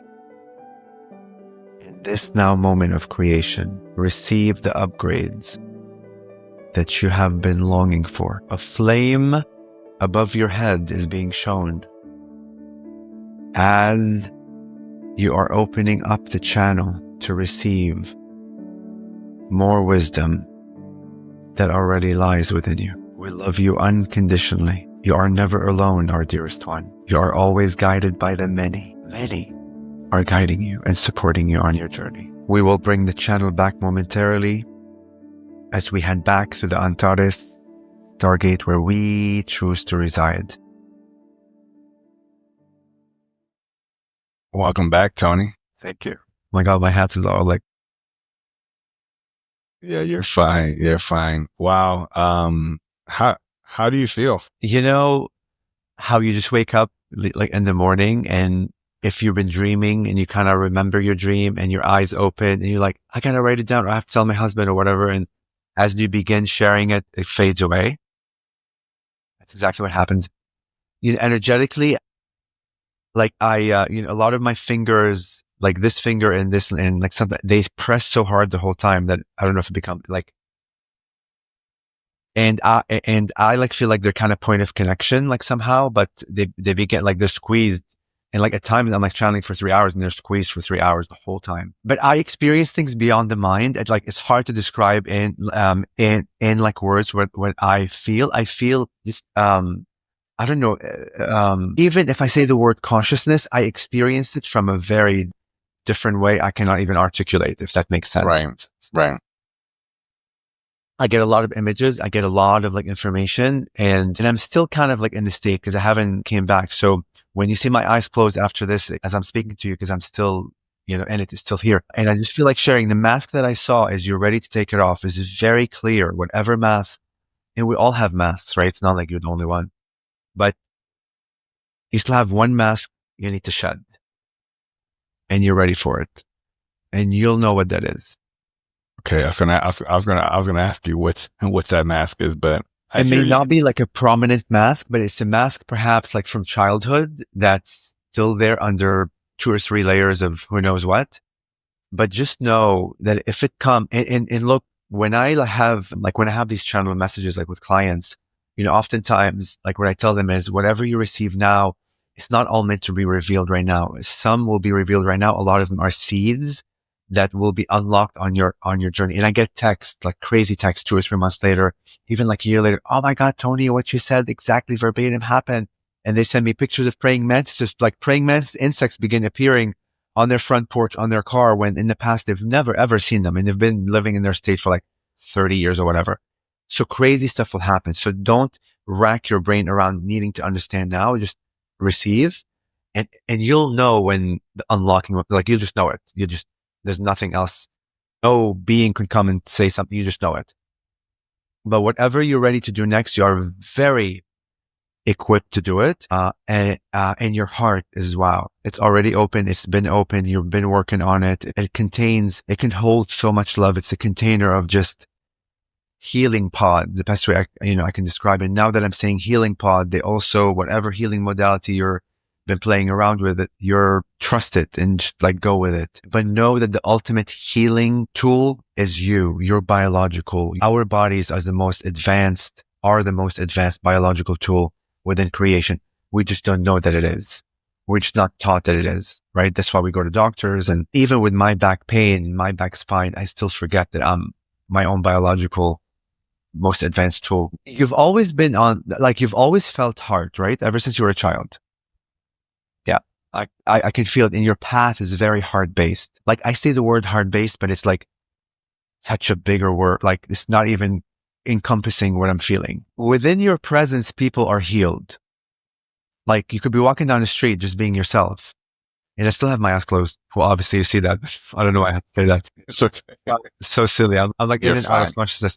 You can walk down, you can, as you walk down the street, being who you are. And the more that you are who you are, just your field of energy, like around you, is so unconditionally like loving that it heals, activates others, and not just humans, pets, plants, trees, rocks, other beings that are like around us. And it even emanates within other parallel realities. See, the more that you become aware and believe and know that there are like parallel realities and other existences, whatever energy you're holding here also seeps into it. Because when you believe in like such a concept, you invite it in. So you're walking in multiple realities at once. But because of your unconditionality of love and how heart-based you are, because the heart is the glue to everything. What the Mantis said is unconditional love is what binds all of us together. When they say that like we're interconnected and like we're tethered to everything, what makes us interconnected is the unconditionality of love to each other from a much higher like state of being. And because you're vibrating from that frequency and vibration of very like unconditional love, that's already the fabric between those realities. So when you're aware and emanate and operate from that, you're giving a lot of codes, you're activating others, you're healing others. And like what's healing? It's really awakening, right? Because we're never broken to begin with to be healed. That's the other thing the Mantis said. We're perfect in the way that we were made always. But the act of healing is remembering and reminding us that we are perfect.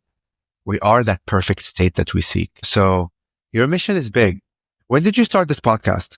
September. Wow. Okay. Well, I mean, you've already declared to the universe that I'm ready. Yeah. Wow. I appreciate I appreciate that. It's a lot of the stuff is just confirmation and everything. So I don't have the words for it now, but I receive everything that was said to me and from you. Let me say one more thing. The word insecurity, which we all have insecurities, I have to, but the word insecurity is like tied to that mask. Anything you're insecure about that still haunts you, let go of it. Let go of it. I like that. I appreciate that. I don't know what I'm insecure of personally, but obviously we always have subconsciously insecurities. So, but I like it's a hidden one. It's a hidden one that's operating in the back. It's not tied to the podcast or it's not tied. It's not specific to something. It's a deep one that you'll remember. Like when it pops up, you'll remember this conversation. Okay. And the moment you remember this conversation, just like love that insecurity, love that aspect of you, see it as like a valid part of creation, honor its journey and say, this is it. Like make it be seen. Because like oftentimes like what we do is we push it away. Like you're not right. Because again, like we go back to the not thing, like you're not supposed to be insecure. You're not, we're not supposed to have insecurity. We're in the not part, but it's not about not-ing of things. It's about acknowledging and just validating that it is part of creation and you've learned from it. You've ascended through it and it's time for it to merge with creation. It's not a massive thing, but it's just a small little click that will just unclick. I feel it. I do feel it. I've been feeling it for a while. I just don't know what it is, but I know it's there. That's interesting. It's weird. Don't think with the brain because the brain allow it. Now, it's in your codes and it's within you'll know. It could be tomorrow. It could be 3 months from now. It could be a year from now, but it's soon. It's soon going to happen. You'll just know and you'll release it and you're like, I'm done. I appreciate and that will just propel you into another. Yeah. It's like a catalyst. It's almost like it's like a rocket fuel once you let go of that one. I'm excited about it. And also I'm looking at it as whenever we eventually get to do our next podcast together, hopefully I would have made that change and you would be able to witness it and we could talk about that too. So that'd be so cool.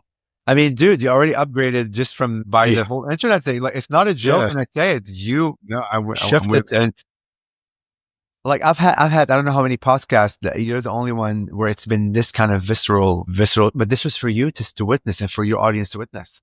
Yeah. It's mind blowing. I don't know. And I had, for those of you that have been watching my previous podcast, check out the podcast that has to do with, Marisol and David. They're Anunnakians. And in our interview, their internet, their connection just shut off and they both, their mother and son, they both got really hot.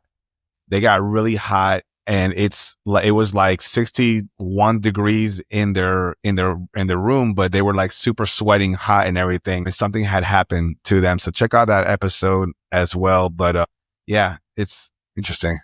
And then look, like, and like, this is for your audience, like, to remember, although we think we're advanced, like civilization, and we're advanced, we're not, but there's a lot more advanced stuff. And even we think like the internet is advanced or whatever, the fact that it's shut down to reboot, it really shows you that whatever we think is advanced is not advanced enough for that vibration. So the codes needed to be embedded and integrated into the system, and not just the laptop itself. Could be your frequency. Actually, not could be. It is your frequency and energy. It's just like manifesting in like the laptop aspect to viscerally show you of the reboot. Because if I sat here, and I told you, so I was like, let's assume that the internet like didn't go out and like we continued on like with your question when you said, what's the matrix and stop. Yeah. If I had felt that you were rebooted with your energy, and if I had told you, it would have been a different impact than what just occurred. You physically needed to see the computer to shut down for me to remind you, but it's all because of your frequency. Like nothing happened to the computer. It's your vibration that shifted that affected the computer to show you of your own higher state of consciousness. So it was like, I needed to physically see it. I needed to something was happening so I can believe it. So I can see something's going on. Because as soon as I finished my sentence, the next piece would be for the mantis to speak. And from my end, folks, Toni froze on my screen. I had a bar up on my screen that said, trying to reconnect. It was having a hard time doing it. My camera shut off. And when I got out of my seat, I went down to my router and it was red and it was rebooting. And like my, servers or my internet never goes red. Like red is a bad sign. If anything, a reboot's a reboot. We've all seen those, but it went red and it stayed there for a while. Like it was looking at me and then it rebooted. It didn't go red anymore. And then everything started coming back. And my server, the host that I used to record my podcast, it should have just shut off. It was actually still recording, which I've never even seen that. Like it was still happening. Everything was just weird. So listen, like soon enough, when you begin like living like within that paradigm, you don't need any more proof. You just know there's like like I knew what happened because I had my eyes closed and I didn't know what was happening, but I stayed, I think, for another minute. But I knew immediately that like the connection was severed. I knew it, but I just stayed. And like when I came out of it, I got your text. But like soon enough, you won't need those messages anymore. They're just there because look, we always need confirmation to a point, and then you start knowing, and it's like that's it. Don't show me confirmation anymore because you viscerally know you shifted. But that was your proof. But also because you opened your heart and you received. Right? I was ready. Yeah. Totally. It's like, how much proof do you need? Yeah, I'm good. Don't do this anymore. Just, now I know. Well, Toni, as we wrap up this episode, I mentioned to you earlier that I asked my guests, questions. And these are questions that mean something to me. They're going to come to you, you answer them, and there's no right or wrong answer as we know. So here's the first question.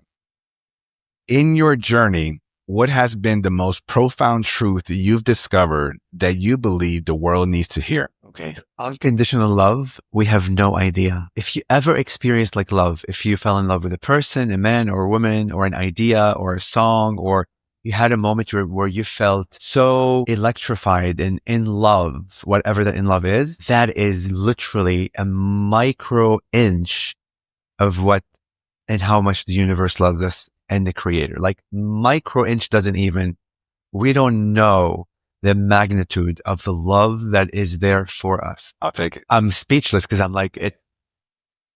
And when you begin to know that, you begin to become hungry to experience more of this love, to see how wide it can be.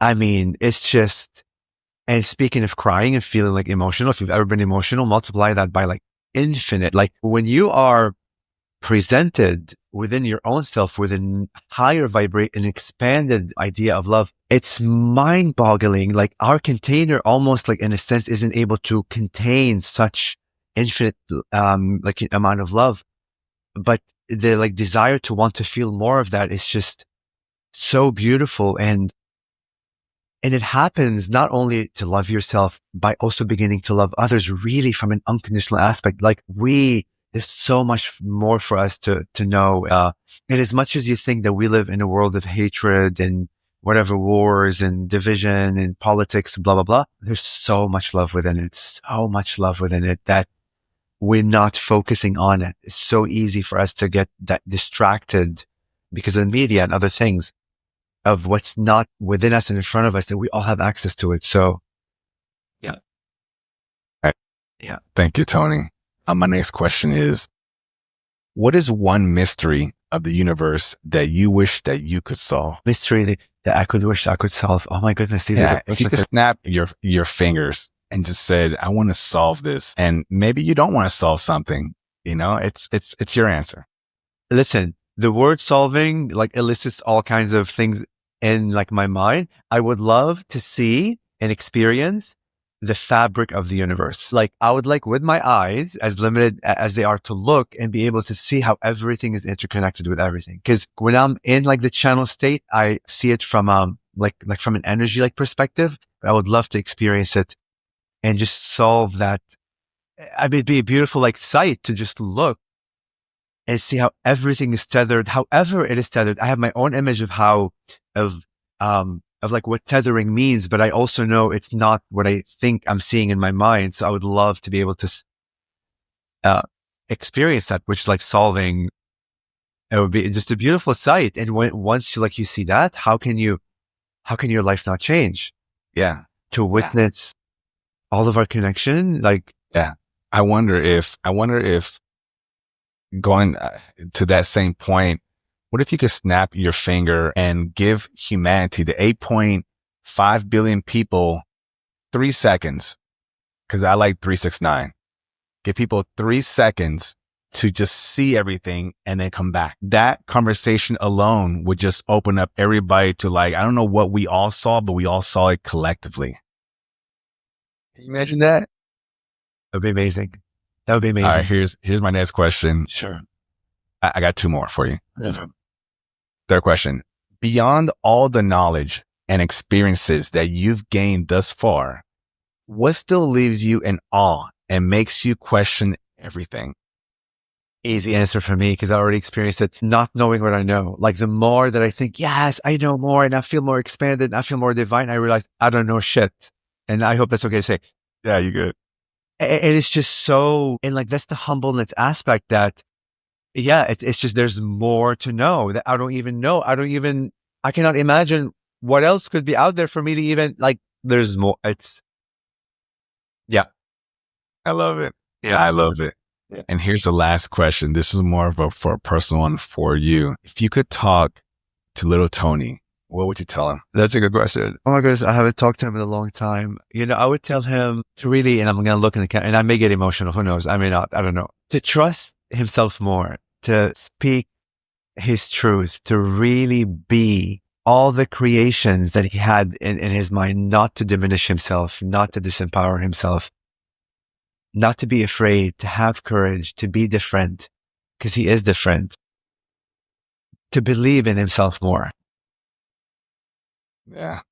Yeah. That's fine. That's fine. That's good. It's a tough one sometimes, and sometimes it's an easy one to answer. Yeah. But I appreciate you sharing that you haven't talked to him in a while, and I hope for that second, that was something that you needed, and maybe you can continue that later on in your day. Thank you. I know, it's really, it's a really good question you asked. I'm not sure if these are all the questions you always ask towards the end, but that last one, they're all amazing, but the last one is it hits home because, it's just like so deep, right? And like oftentimes I don't remember my childhood. That's the other thing. Like, I have friends that remember themselves being, I don't know, 2 years old or 6 months old.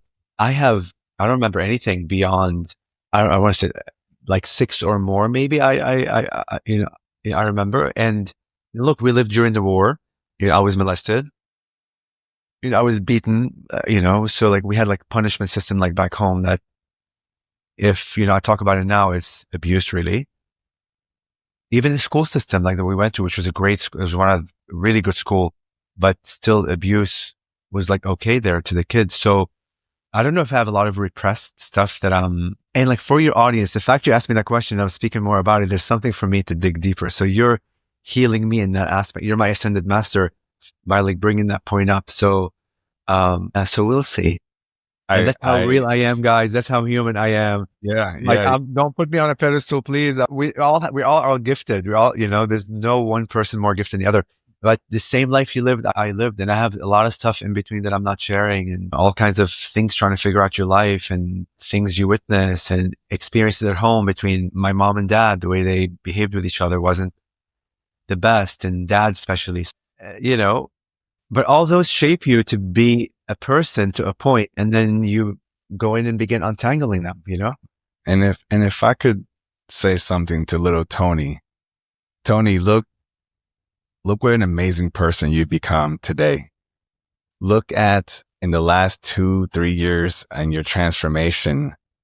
Look at all the people that you've touched, enlightened. You've given people something to consider, to think about, to rethink, revalue themselves, just the one conversations that you've had with people today, has brought people to tears, has allowed people to reconnect with people that they think that they couldn't talk to anymore.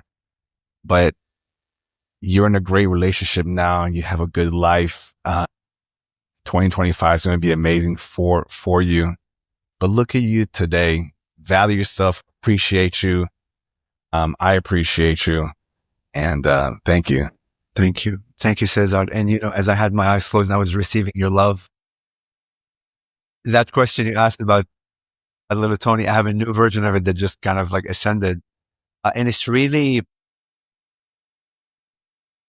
I want to tell little Toni that I honor his full journey. And if it wasn't for all those experiences that he witnessed, truly, as you say, I wouldn't be here. Because as you're speaking, I was receiving, I was also like reliving my whole childhood and everything I went through, like poverty, being abused, like dad not treating my mom well. And I'm not going to go into like details, but witnessing a lot of trauma allowed me to be compassionate as I witness others like realities and look like trauma is always trauma. Like there's no one more traumatic experience than the next. Of course, there are degrees, but with a person, to me, my trauma is my trauma and it's huge. But all of it now, I'm like really like realizing allowed me to open my heart more and more. Cause if I like witness any abuse, if I witness any, and like even my past life regressions when I was like a slave and I was a black slave and all these things, like when I witness these things,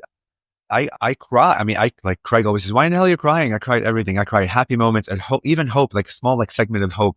I could feel like viscerally that like moment, but because of my childhood and all of the challenge I went through, now I'm seeing it allowed my heart to open now on my journey that I can empathize and I can sympathize and I can see with heart and I can understand both ways. Craig, my husband, doesn't at times understand me so like he would ask me like about politics, for example, or like one question. I'm like, okay, I can see this person's perspective. I can see that person's perspective. He says, how can you see this person? He doesn't get how I can see both. And now as I'm speaking, it's because of my experiences, how I lived one life, but now I'm in a different side I'm seeing both sides. I can understand why dad behaved the way that he behaved. I can understand why mom behaved, how she behaved. Now I can understand me, what I received from that observation. It's a beautiful gift when we begin again, grabbing the lens, and like choosing to see my life from a more expanded perspective. You see the gifts that we have been given through what we thought was great traumas, right? Because there's always gifts within it that allows, really, it's all heart. It allows the heart to expand and understand. And so thank you for that reminder and for allowing me to see clearer. Because I judge my life at times, I'm like, I would say, like, I wish I had rich parents, and I wish I had this, and I wish they didn't do this, and I wish. Of course, And as I say that, I'm like, wow, I've been judging my life a lot. I've been judging my parents. I've been judging my path. I've been judging, and it's always easier to assist others because there's not a personal attachment. It's a little more challenging through this sifting of all the emotional layers to see your life that way. So thank you for that gift. You began the show by saying, I'm gifting you my time. Well, I'm going to end your show by saying, thank you for gifting me this beautiful memory and healing. And through the way you pose the question is a gift. So whatever healing modalities you've been playing around with, and I did feel it earlier, but I didn't know how to articulate it. It's through your words that you help heal people. If that makes sense. No, that makes perfect sense. And I appreciate you kind of full circling back on that. Listen, I'm so glad you said it. And I'm so glad I briefly hinted at it because I could feel, but I didn't know how, because when I'm out of consciousness, I experience things, but when I come back to my brain, hard to describe what I felt. It's through your words that you heal others. Thank you for that. The way you formulate the question, the way you dialogue, the way you bring the person in, the way you allow them to put their guard down, to open up their heart because your heart's open. All of it is this whole equation, but it's all surrounded with words, with you. Because you just healed me by asking that question, by a bit dialoguing more, allowing me to go back to my childhood and seeing it as a gift. Thank you for that, Toni. I'm glad we had this moment. Well, I mean, before we sign off here, I want to give you your last words to the audience. If you want to, not only tell them whatever you wanted to share with them, but also let them know where they can find you. Yes. Thank you. Thank you so much. So, you can find me at my first name, last name.com, ToniGhazi.com, ToniGhazi.com. All my social media is there. You can add that up there. All my events are there. So I do one-on-one channeling session. I do group session, and I just began teaching how to channel. So if any of your audience members is interested to learn how to channel, it's been awesome and amazing. We always make it fun, and we all can channel. And also, I'm the only one in the world that makes Praying Mantis crystal skull. Let's see it. But it's fine. I'll show you. So nobody on earth makes them, but of course, because I'm the only human that said I talk to insectoid beings. So I have these amazing. Is that 3D printing? Sorry, no. 3D printing? No, this is hand carved, all hand. Very important for me that it's like this is glass, but this is the only glass that I have. Goodness, Praying Mantis. All these are cautious with all kinds of energies of healings, and that's another stone. This is zebra. So I have 3 different sizes. Yeah. And you can find some of those on my website. I'm actually creating a bigger list, and I'm working with 3 different carvers all over the world to help me make all natural stones, no dyeing, none of that. It's very important for me to be from Mother Earth, and you just carve it with hand. So and apart from that, what's your message that you want to leave with the audience? Express yourself in every way that your heart desires. Expression has no gender. It's not feminine. It's not masculine. There's no label to expression. Expression literally is becoming the creator, the infinite that you are. Express it with heart.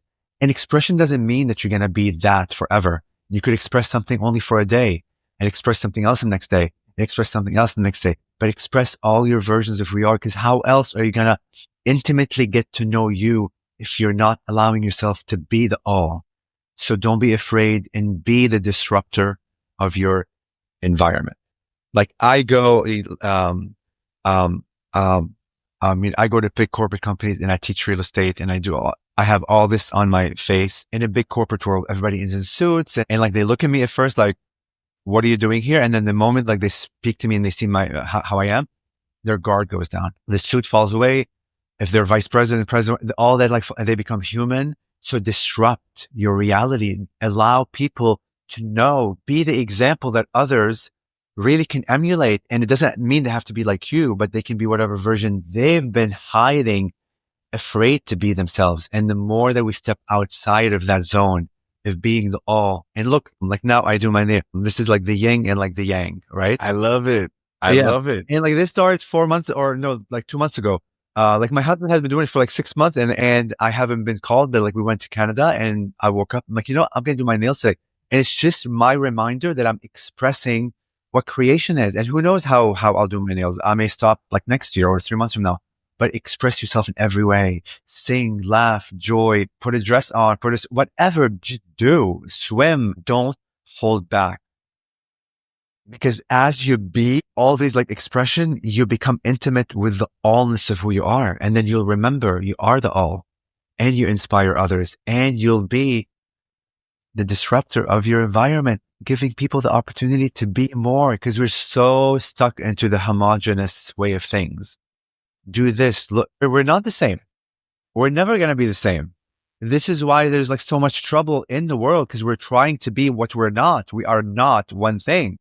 We are not expressing the all. So express yourself in every way that you desire and with beauty and with heart and just by being this. And it's not to change others. It's not the message when you do that, not to show others, just to be you. That's it. I love it. I mean, we can go on forever, right? Totally. There's so much love to give in the words that we want to express. And it goes back to expression, right? Yeah. So I appreciate you, Toni. And please, if you guys took anything away from this, share with me what it is, but I can tell you what I took away from this is gratitude and love and respect and appreciation. Being able to see other people in a different light, but seeing people that as another version of you, outside of this corporeal self, we're everything, but in this corporeal body, we're just a piece of what we actually are. So when you look at your neighbor, know that neighbor exists because you need that person to exist. And that warms my heart. Everybody, pet the neighbor's dog when it comes by and wants to lick your hand. That's also you. If you see a wasp or something flying by, don't immediately go and try to kill it. Yes. Take it outside. Yeah. Find a way to take it outside. It won't sting you. Yeah. Okay. Yes. And honor everyone, truly honor everyone. Cause look, in like truth, everyone is doing their best, like to navigate this complex world, their whole family dynamic, like however people grew up, everybody's really doing their best, and just honor them and see them as like divine beings and seeing them as a mirror for you, that through their actions, through their behaviors, through what you're witnessing, there are messages that are being relayed back to you. And when you begin really vibrating from that frequency, I swear to you, your life will change. Magic will happen. You begin to remember that things will shift. It's not a joke. Things will literally shift because then you're not judging. Every time you judge, you separate.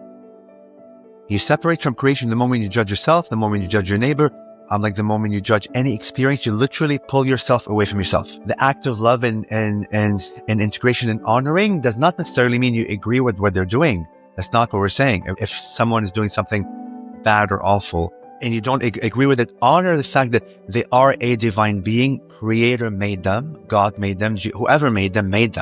So honor that that's their path, and through their path they're remembering more about who they are, and they're going to try to find the light eventually.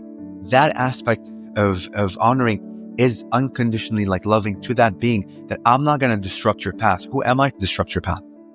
This is your path that you created, and through your path you'll learn. That's the honor. It's not accepting and saying, I agree with them. It's just viewing them and observing them, allowing them to be what they chose to be. And on their path, they'll become like more enlightened. Thank you, Toni. And on that note, everybody, like and subscribe if you like the show today. Share it with one person, share it with 100 people, share it with 1,000 people. But share it, please do that. It helps the algorithm. It helps get this conversation out to other people that could benefit from this conversation, and helps me out too in supporting as I grow this podcast. And it was a great episode today. Beyond the Frequency 369 comes through one more time. So as I encourage all of you on the way out, remember to keep questioning things. Push that, what you currently know, push it beyond the frequency. And we'll see you next time.